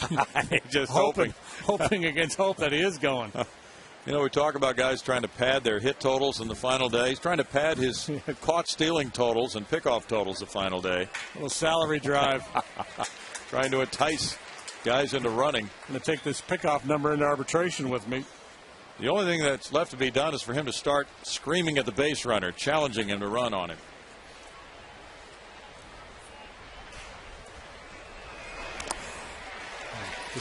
Just drop one at home plate and kind of dare the guy to go. Kind of bobble it. 1-2.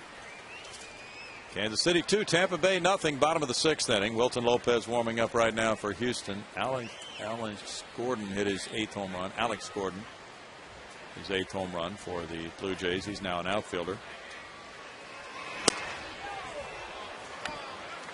2-2. And it's 8-4 Atlanta over the Phillies. Phillies just got 2 in the top of the 7th inning. Jason Worth hit his 27th home run. Washington won, the Mets won, going to the top of the 9th. The appeal went to third base. We're still waiting for no sign given. Well, the Yankees and Tampa are both losing right now. The Yankees down 7-2 to the Red Sox after 6. Tampa trails the Royals 2-0 after 5. If they both lose, they'll finish tied. Tampa Bay has the tiebreaker, so they'll be the division winner. They won the season series with the Yankees. They would play the Rangers then if they won that division in the first round of the playoffs. Soriano takes off and it's foul. That would leave the Yankees to play Minnesota. And, you know, and that's I'd be, you know, if I'm the Twins, I probably would prefer to play the Yankees. Yankees are built on power, and that ballpark in Minnesota really suppresses the home run. Yeah. So I think that the Yankees are a better matchup for the Twins than the Rays are. Manzella fields the grounder. Throws out Hill, and it's no runs a hit, and a man left. 6 innings from Nelson Figueroa. 6 shutout innings, 4-0 Houston.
Welcome back to Minute Maid. Astros up by 4. And hey, Astros fans, 2011 spring training is quickly approaching. Discover the magic of spring training and join the team in Florida next spring. With great prices, now's the time to get to spring training. Visit astros.com/spring travel or call 1-800-892-7687. Bill? Thanks, Patty. 4-0 Astros. Bottom of the 6th inning.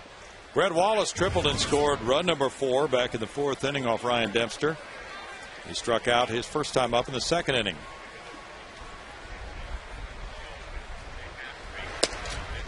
There is strike 1. Well, if the Yankees lose, as you suggested, and Tampa Bay loses, that's what they're both doing right now. And Tampa Bay wins the AL East, then the Twins would host the Yankees. And you were talking about the Twins. How does that shake out? If the Twins win today, they would all be tied. Right, but the wild card cannot have the home field advantage. Okay. So the Yankees would have to go to Minnesota. And the Twins are losing right now 2-1 to Toronto, top of the 7th inning. But so it doesn't matter, right, if the Twins win today or not. It really doesn't. It's not a best overall record thing, which is silly. See, I think they should just reseed everybody based on record. I agree with you. Twins have a great record at home, 53-27. Let's see, that is the best record in the American League at home. In their first year in a new stadium, that's pretty ideal for them.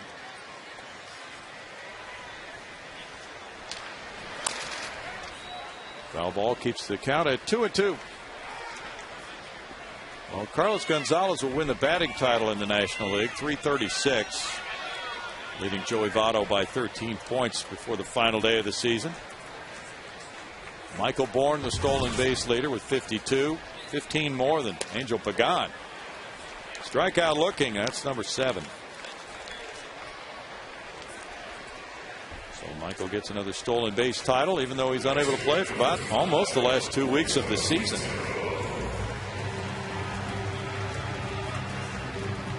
Humberto Quintero singled and scored in the 2nd inning. Bounced out in the 4th.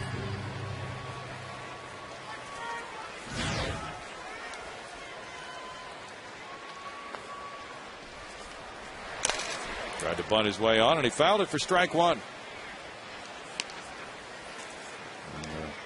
See, the ERA title will go to Josh Johnson of Florida, 2.30. Roy Halladay, the league leader in wins with 21. Adam Wainwright, the other pitcher, to win 20.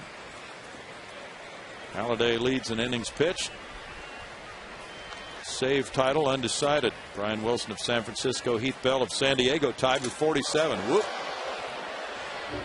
Upstairs to Quintero.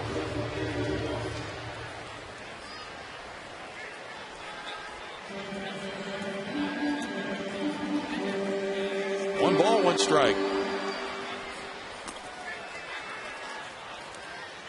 Tommy Manziel is on deck. The only 20-game winner in the American League, CC Sabathia, has won 21. David Price and John Lester have 19. Backhanded by DeWitt. Throws out Quintero, 2 outs.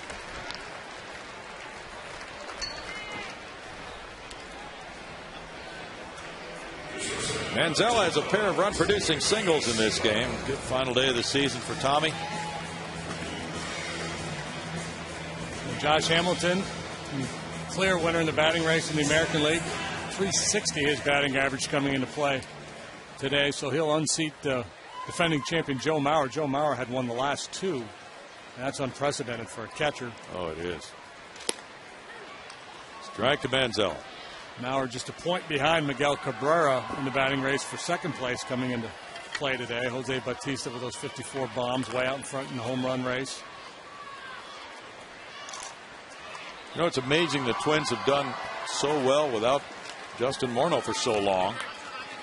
And he's been declared out of the first round of the playoffs, but he might be able to work his way back from the concussion, which he suffered in early July by the American League Championship Series. 115 pitches for Dempster.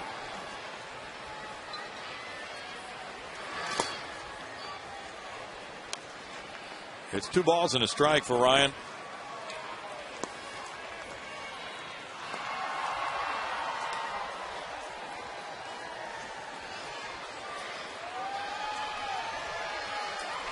Matt Downs is on deck. Pitcher spot is due up next. Abad has been throwing in the Astros bullpen. And Dempster also is due to lead off the next inning for the Cubs. That tap goes foul. It's 2-2. Coming off the mound at the end of the top of the inning, Nelson Figueroa looking at Brad Mills saying, hey, I'm good to go if you want me. Want me to keep going? And apparently the answer was, no, that's enough. You did your job, 6 shutout. Take it to the house. That's a very nice way to wrap up the season. So he's made 11 starts for the Astros and put in a pretty good bid. Been pretty consistent this year. 3 balls, 2 strikes, and most teams will want to round up at least, what, 9 or 10 starting pitching candidates going into spring training, something like that, because of the attrition. Yeah, it just depends on how many guaranteed spots you guys are already locked in on, and it seems like the Astros have 4. So I think that's probably a bit high because you only have so many innings in spring training to parcel out. But I would think they would have 3 or 4 guys in mind that they would bring to camp to compete for a 5th spot. The thing about Figgy, you know, he can go either way. He can start or he can work out of the pen for you, and that's kind of what you want in that role. Exactly. Now Jason Michaels will pinch hit for Figgy, who in 6 innings allowed 6 hits, no runs. He walked 2, one of those intentional, and struck out 8. Very strong finishing kick for Nelson Figueroa. So his last 2 starts were shutout starts. One of those coming against the Reds. Matt Stairs has 99 hits as a pinch hitter, tops among active players. Jason Michaels 3rd. And there's ball 1 to J. Mike, pinch hitting here. With a 254 overall average, Jason's had 185 at bats this season, 8 homers, 26 runs batted in, and 11 for 53 pinch hitting. Second in pinch hits on the Astros team behind Jeff Blum's 14. Blummer hitting .333 as a pinch hitter this year, 14 for 42, and he drove in 11. 1 ball, 1 strike.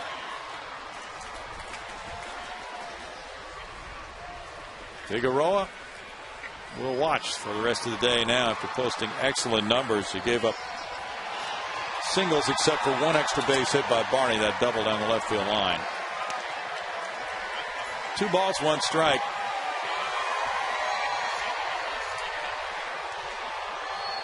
Well, the Astros are outscored by about 120 runs this year, roughly.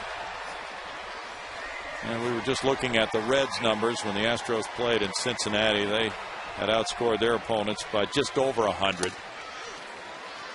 So it's rather daunting when you think about making up a 200-run differential to get in that neighborhood where Cincinnati is right now. It's not really necessary to be there to have that kind of a record, but the way the run differential usually works out for statisticians, that is not surprising that a team in first place has outscored its opponents by 100 runs or more. And if you attack it from the angle of pitching, lowering the runs allowed and hitting, producing more runs, it can be done in 2 different ways, and then better defensive club as well. After 6, it is 4-0 Astros.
Houston Astros baseball on Fox Sports Houston is brought to you by Chevy, proud to support youth baseball programs in your community.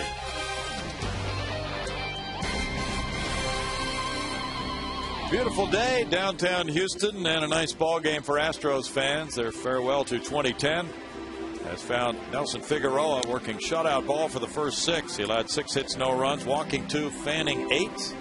He turns it over to Fernando Abad. And at the same time, Ryan Dempster will be leaving this game for a pinch hitter, Jeff Baker. Abad is 0-1. His ERA is 2.95. Fernando really been throwing the ball well. Did solid work in the minor leagues. Had a chance to come up and show what he can do at the big league level, and it's been impressive. Certainly like his chances heading into next spring. Being able to nail down a spot in that Astros bullpen should be a strength of the 2011 club. Talented arms in the mix.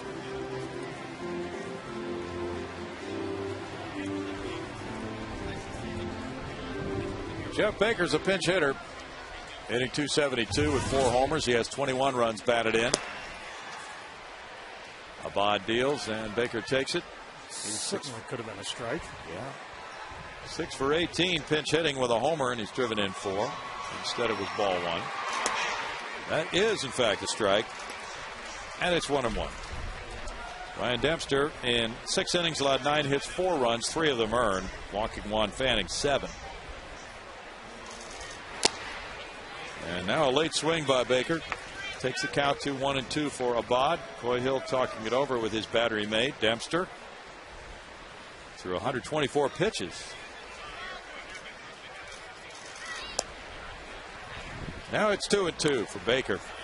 Cubs have won 15 of 21 with a good closing kick for Mike Quade. They're 5-1 on this road trip. They won 3 of 4 from San Diego. Knocked the Padres reeling, and that has to bode pretty well for Quade's chances to maintain the leadership of this team after all the years he spent managing in the minor leagues. 3-2, very upbeat guy, well liked by the media and the fans around Chicago.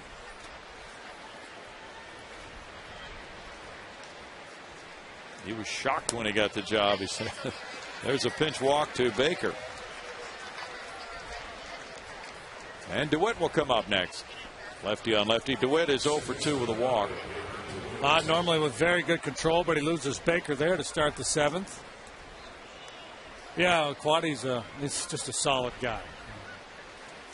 He'd be a very wise choice for the Cubs. What I think really doesn't matter a whole lot. They don't consult you? No, they haven't called me yet on this one. Well, I told Tom Ricketts to call you. Tom flew in to basically thank his club for the effort they've shown down the stretch here. That's nice. No balls, 2 strikes. Well, he's been seen often, I think just about every game at Wrigley Field. He'll talk with the fans and spend time. Be there a few hours before the game. Very well known by the players and the staff. He has made himself easily available. 1-2.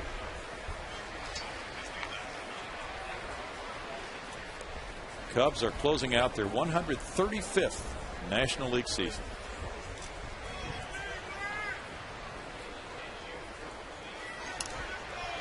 Fouled away. Well, the Colt 45s, of course, began in 1962. One of the guys in the dining room was telling a story about Pidge Brownie, who was on the original team in 1962. And he had been with the Houston Buffs prior to the Colt 45s. He was the first baseman and had been connected with the St. Louis organization when they were a Buffs owner. 2-2. So when he was playing AAA for the Buffs, the story went that he was having a good year, hitting a lot of home runs, and he would pick up the phone about every 2 weeks and would call somebody in the Cardinal organization and wonder why he had not been called up. And the answer was, well, we've got this guy named Stan Musial playing first base. Popped up foul. Wallace comes over, and he takes care of out number 1. So he couldn't get them to dump Stan the Man. Never could. Never could make his point. He probably should have hired Scott Boras. That's what the agents do now. Might have worked. Beat these general managers over the head. Hey, why don't you call my guy up? He's ready. Darwin Barney is 2 for 3, a single and a double.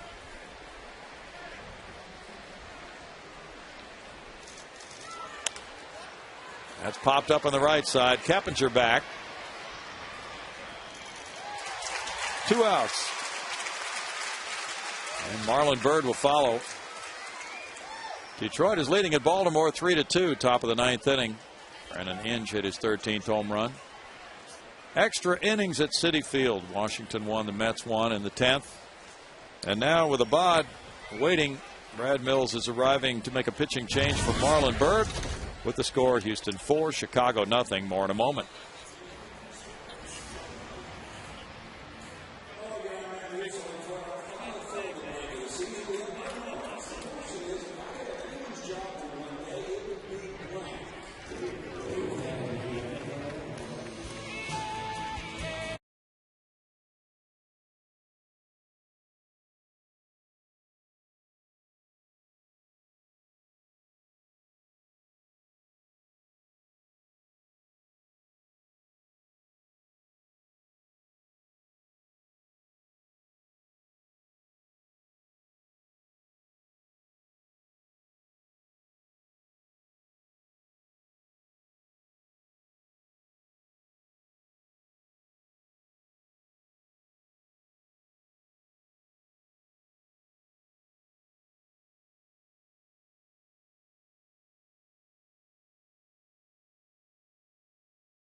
The season, and Tommy Manziel has driven in a pair with RBI singles in the 2nd and 4th. He also has drawn a walk. Nelson Figueroa set a nice pitching tone, and in 6 shutout innings he allowed 6 hits, walking 2, fanning 8, and now the bullpen has been called in the 7th. Fernando Abad got 2 outs. Now he turns it over to Wilton Lopez. Turning it over to Wilton Lopez has been a really good idea this year. He's been outstanding.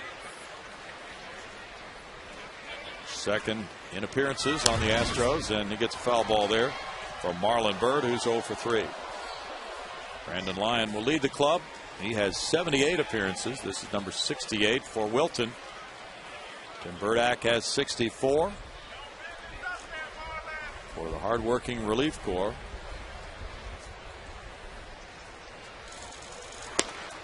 Meanwhile, deep in the heart of Georgia, Wags is giving it up. It is now 8-7 Atlanta over Philadelphia. 2 outs and a man on second. That would not be a good way to go out. Well, not for Billy, nor for Bobby Cox. 2 Hall of Famers for sure. A strikeout for Lopez, and Byrd goes down. We'll keep it right here before 31,105 the paid attendance as they stand and sing God Bless America. Your Houston Astros, Operation Finally Home, and the United States Air Force are proud and honored to be able to welcome to this afternoon's game some service members who have recently returned home from overseas deployment. Thank you. We salute you.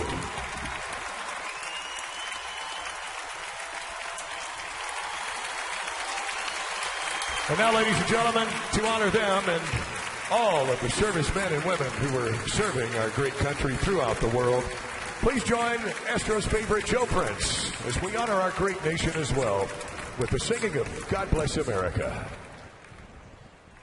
God bless America, land that I love stand beside her and guide her through the night with the light from above.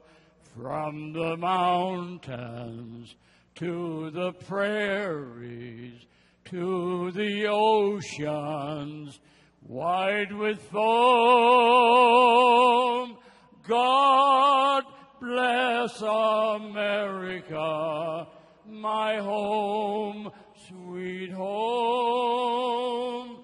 God bless America, my home, sweet home.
Attention please, these changes for Chicago. Entering the game in center field, number 5, Sam Apold. And now pitching for the...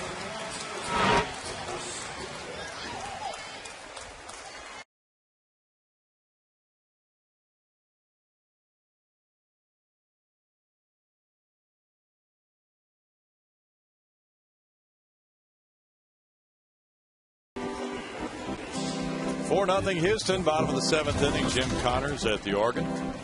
Deep in the heart of Texas. Got everybody in the spirit of that 7th inning stretch.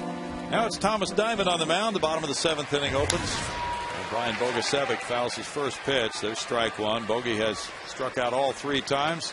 Diamond, a former top pick of the Texas Rangers, 1-3 now with the Cubs, who claimed him on waivers September 4th of 2009 from the Rangers. 27 years old. Foul ball makes it 0-2, and he's the first major leaguer with the surname Diamond. Oh. Let's put together our gem team at some point. Get all winter to work on it. Steve Stone. Foul ball back. No balls, 2 strikes.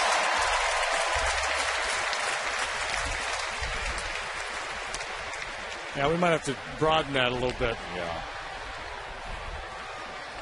Jim Golden. Yeah, precious metals. Tap foul. Still 0-2 to Bogusevic. Keppinger on deck. Pence due up third. Astros up 4-0 as Hunter Pence gets ready for what could be his final at bat of 2010. Not a comfortable feeling for Brian Bogusevic. Has struck out 3 times already. Now down on the count. No balls and 2 strikes.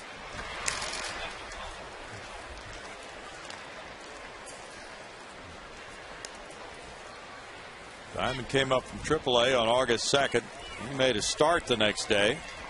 Struck out 10 in 6 innings against Milwaukee. He's only the 2nd Cub in 90 years of record keeping to have double-digit strikeouts in his major league debut. You're going to want to know who the first one was. Yeah. Who was it? Don't know. Kerry Wood? Could be. It's not mentioned in the Cubs notes, whoever it was. I hate when they do that.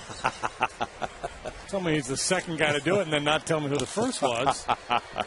It's the immediate follow-up question. Yes, it is. Quite logical. No balls, 2 strikes.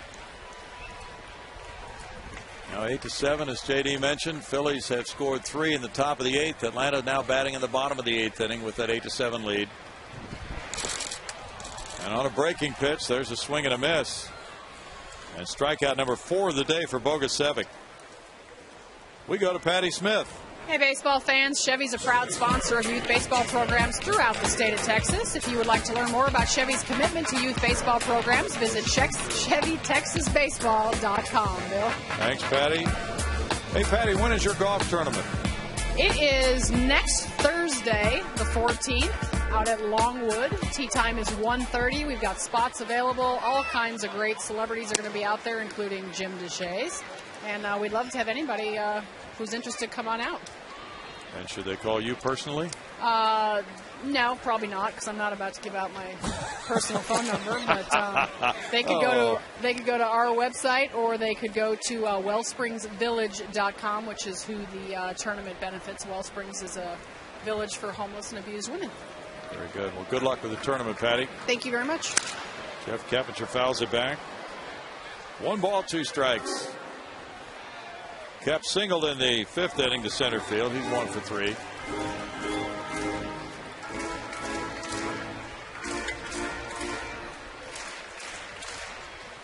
St. Louis is shutting out Colorado 5-0. That's to right field. Snyder puts it away. 2 outs. The Pittsburgh Post-Gazette is reporting today that John Russell will be terminated as manager of the Pittsburgh Pirates. He and Neil Huntington, the general manager, are both under contract through next year, but apparently the plan in Pittsburgh is to let John go while keeping Neil Huntington in place as the general manager. One of many expected openings. Anything more on Jerry Manuel? Omar Minaya today? I have yet to see anything official, but that's the expectation is that they will both be removed. Ball 1 to Hunter. He is 0 for 3. Terminated, fired, canned, ixnayed. Cashiered. But I love the jargon sometimes. They fire a manager or a player will get released, and they said, we're giving him the opportunity to seek employment elsewhere. Oh, thank you very much. They're doing him a favor. Thanks a lot. Fly ball heads for the center fielder. And that is out number 3. As the 7th inning comes to a close, the Astros lead it 4-0.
One with no strikeouts. Now Wilton Lopez, who struck out Bird to end the 7th, faces Bobby Scales now, opening the 8th. Scales, a switch hitting infielder, up for the first time with strike one in the count. He is 4 for 12 with the Cubs this season. Rips a line drive, foul. Past the first base coach, Bobby Dernier.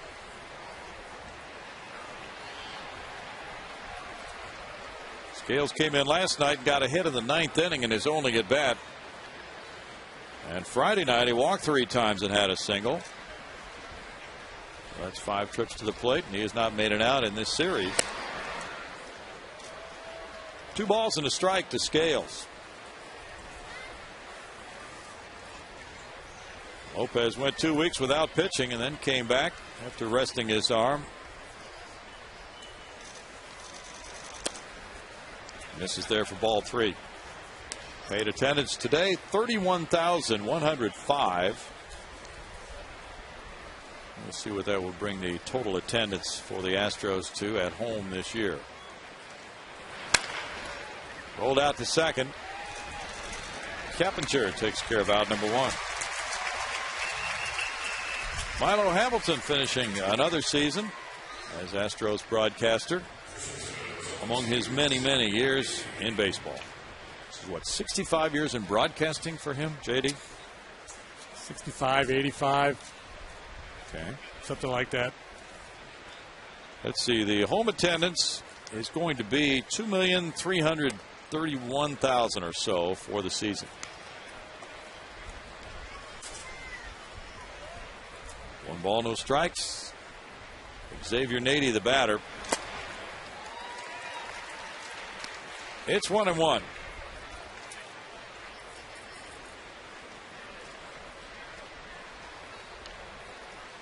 The Astros last year drew 2,521,000. 1-2.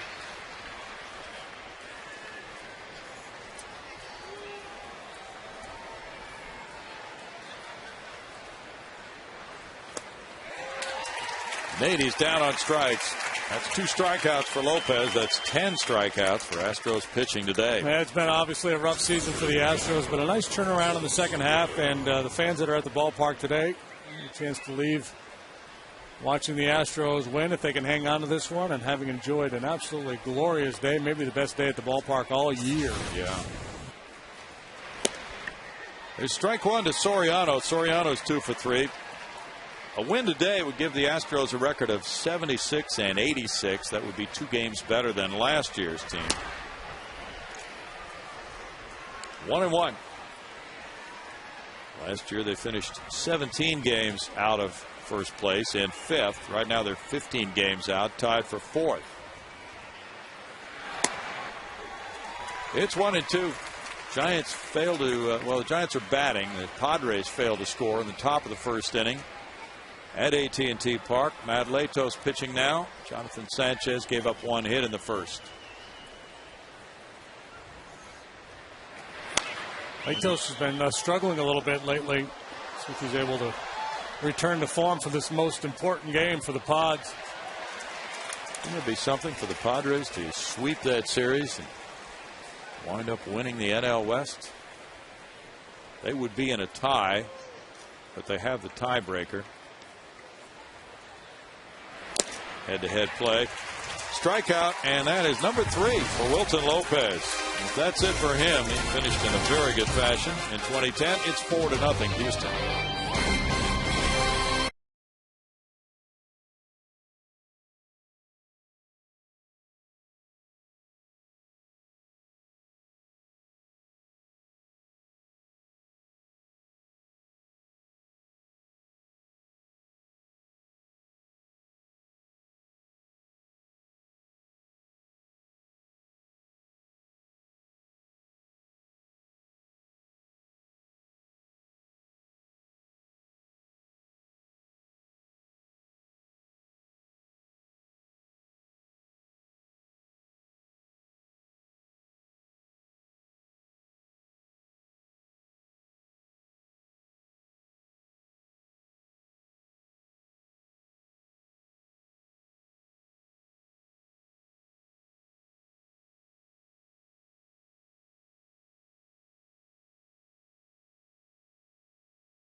Built for success, showing you an RBI single by Tommy Manzella in the second inning. 2-0 Astros was the lead, and then as Humberto Quintero scored on the error, and then a home run. In the third inning, Carlos Lee hit his 24th of the year. The Astros lead at 4-0 now, and they face Marcos Mateo here in the bottom of the 8th inning.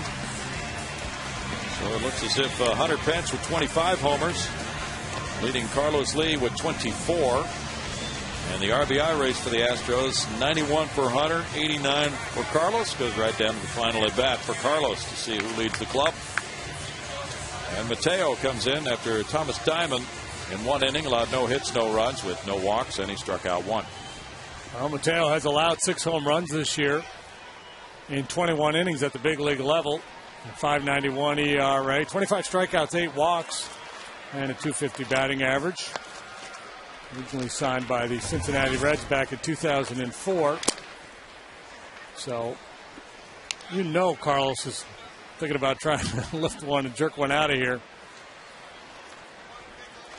Yeah, 25 is a good number. 2-0 to El Caballo. Mateo came up August 9th. Had his major league debut that night. That one's way outside, and it's ball 3. Brad Lidge is in there for the Phillies. Atlanta is batting in the bottom of the 8th with the Braves up on the Phils 8-7. Atlanta just blew a golden opportunity. At the bases loaded and 1 out, and Alex Gonzalez grounded into an inning-ending double play. Oh. So they're in the top of the 9th now. Well, he had nothing to swing at in that at-bat, so he has to settle for a leadoff walk.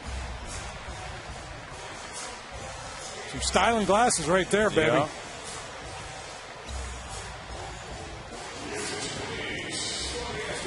Some people just have a knack. Pitch runner at first for Carlos Lee. And he gets the applause. Jason Bourgeois runs for him. Chris Johnson's 1 for 3. There's strike 1. Carlos winds up with 24 homers, 89 runs batted in.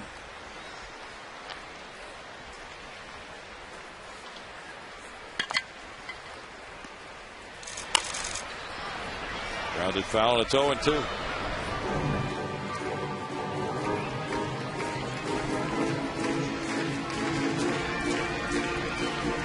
If Felix Hernandez wins the Cy Young Award in the American League, his 14 wins would be the fewest by a Cy Young starting pitcher since Fernando Valenzuela won 13 in the strike-shortened 81 season.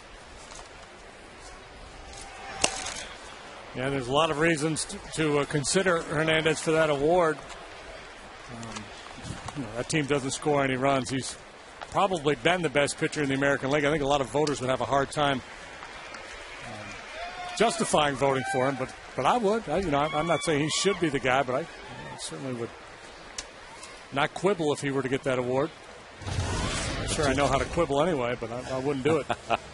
Well, we can quibble over that as Mateo makes his exit and the bullpen continues its work for the Cubs in just a moment with the score 4-0 Houston.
4-0 ball game. Houston leading. The Astros batting with a runner at first and one out in the 8th inning.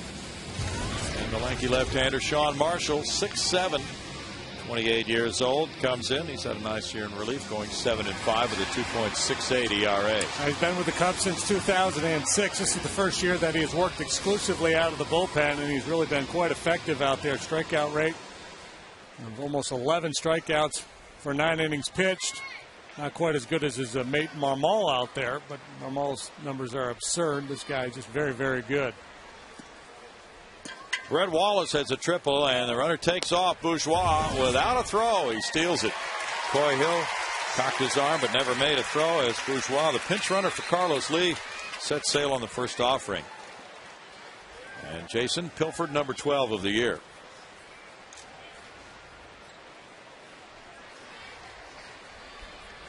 Pitch was strike one to Wallace.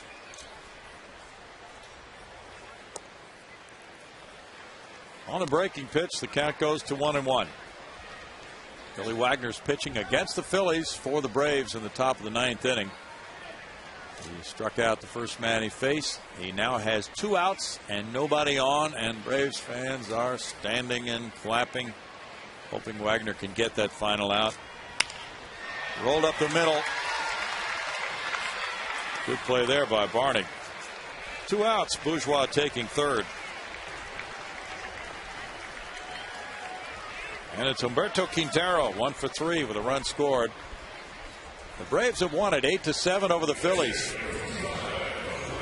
Bobby Cox's club winning for the 91st time. Now they will become spectators on that San Francisco-San Diego game.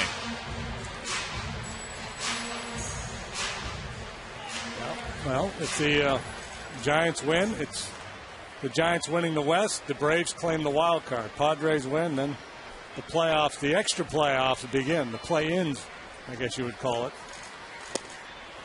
Strike to Quintero.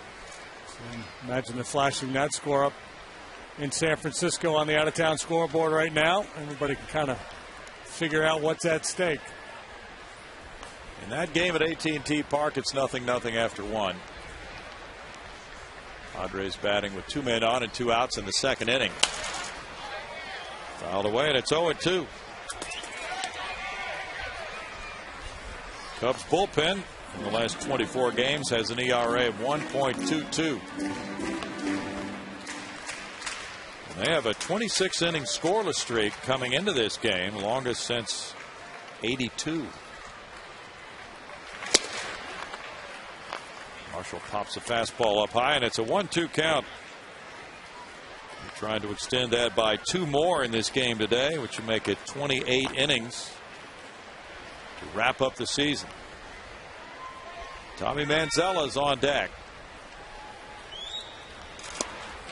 Quintero's down on strikes, and they do that as the 8th inning closes with no runs for the Astros, no hits, and a man stranded at third. Going to the 9th, it's 4-0 Astros.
We have changes now in the outfield. Brian Bogusevic, who has been in center field, now has shifted over to play left.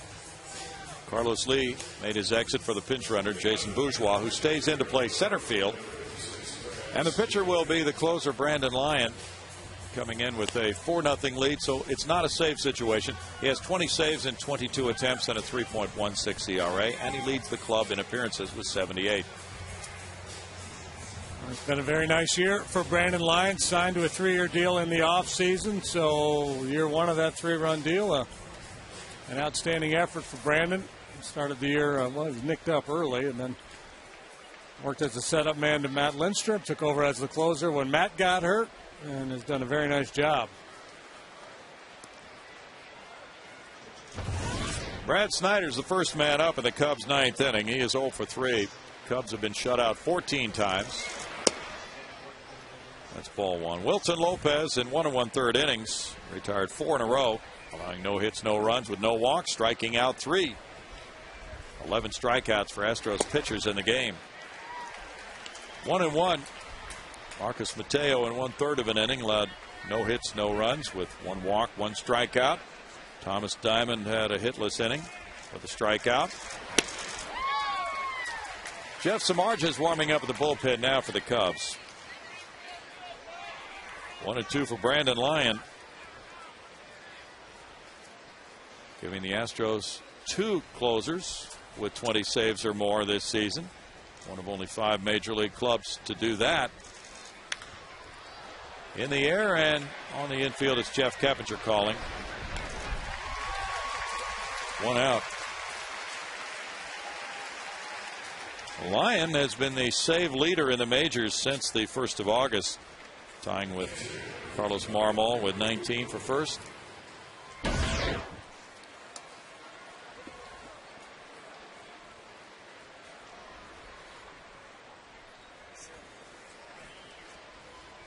Now it's Coy Hill. He's 0 for 2 with an intentional walk. Well, don't forget the 2010 Major League Baseball postseason. It comes your way on Fox and TBS. It all begins Wednesday with the Division Series on TBS. Could be play-in games prior to that. Strike makes it 0-2. Who's got those? I'm not sure who has those. Stay tuned. Check your local listings. Yeah.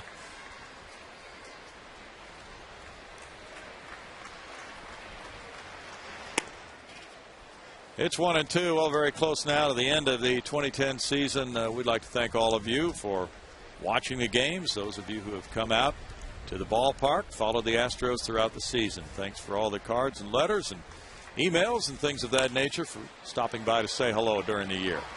Bogusevic in left field, 2 outs.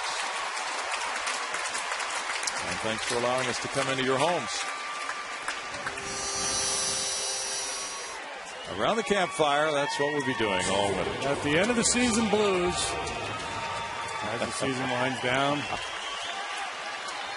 Now it's Sam Fuld, who's going in to play center field here in the late innings. Fans don't want it to end, especially not shutout baseball. And there's strike one. The Astros trying for their 11th shutout win of the season.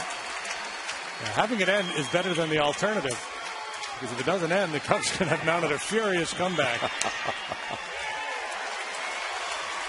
It's 0-2 to Sam Fuld.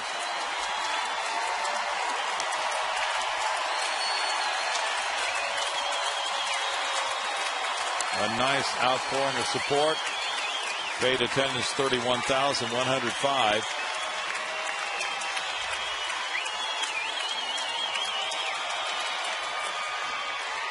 And just a wonderful day to say goodbye to the baseball season in Houston. Spectacular weather. The fans, season ticket holders, were on the field early for a photo day with the players. Players will likely be tossing their caps up into the crowd at the end of this game. Souvenirs for the fans down behind the dugout. Sam Fuld, he's just trying to stay alive in the batter's box. Nobody wants to make the last out of the season. No.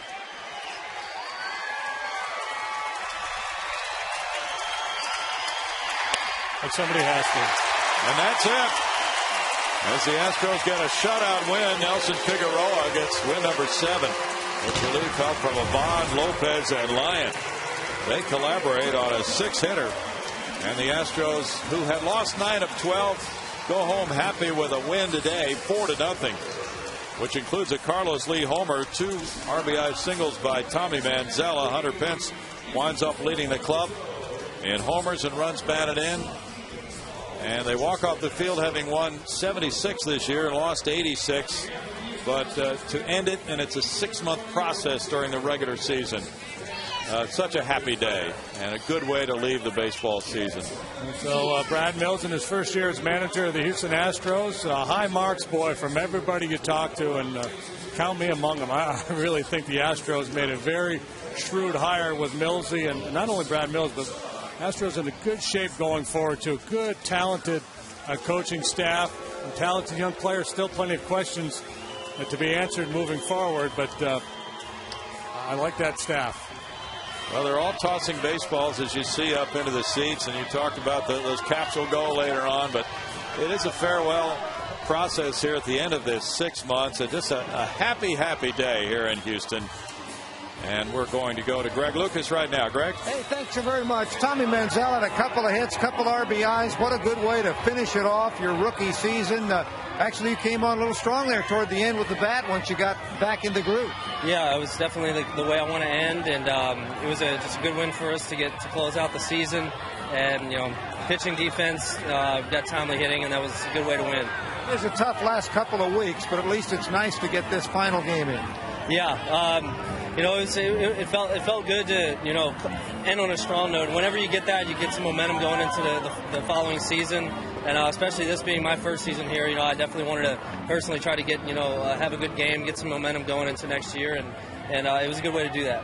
One thing that has happened during the course of the year, of course, you had the broken finger, missed some time, came back, and all of a sudden you found a bunch of other infielders out there. So a little competition that maybe, I guess that brings out the best in everyone. Yeah, it was a frustrating season on that part. Just you know, not really having, you know, the consistency that I wanted, and then finally starting to get that consistency, and then getting hurt. And then when you come back, you know, you got a lot of guys filling in, and a lot of different reasons why we played well in the second half. And you know, everybody's trying to fight for playing time, and sometimes, you know, things work out, and sometimes they don't. And I think I like the way that I kind of responded and was able to, you know, make the most out of my playing time, and then, you know, kind of end the season like this, and it feels good to be able to go into next year like that. The preparation for next season is going to be starting for you before it does for a lot of guys, because you're going to spend some time in the Dominican. Tell us about it. That's right. I'm going to be leaving in about a couple of weeks to go make up some at-bats from getting hurt in the Dominican Winter League, and I'm looking forward to it. I'm looking forward to getting some consistent playing time. I mean, that's the only way you can get better is to play. And I'm looking forward to, you know, getting some momentum and be able to turn that into, you know, hopefully a more consistent second season.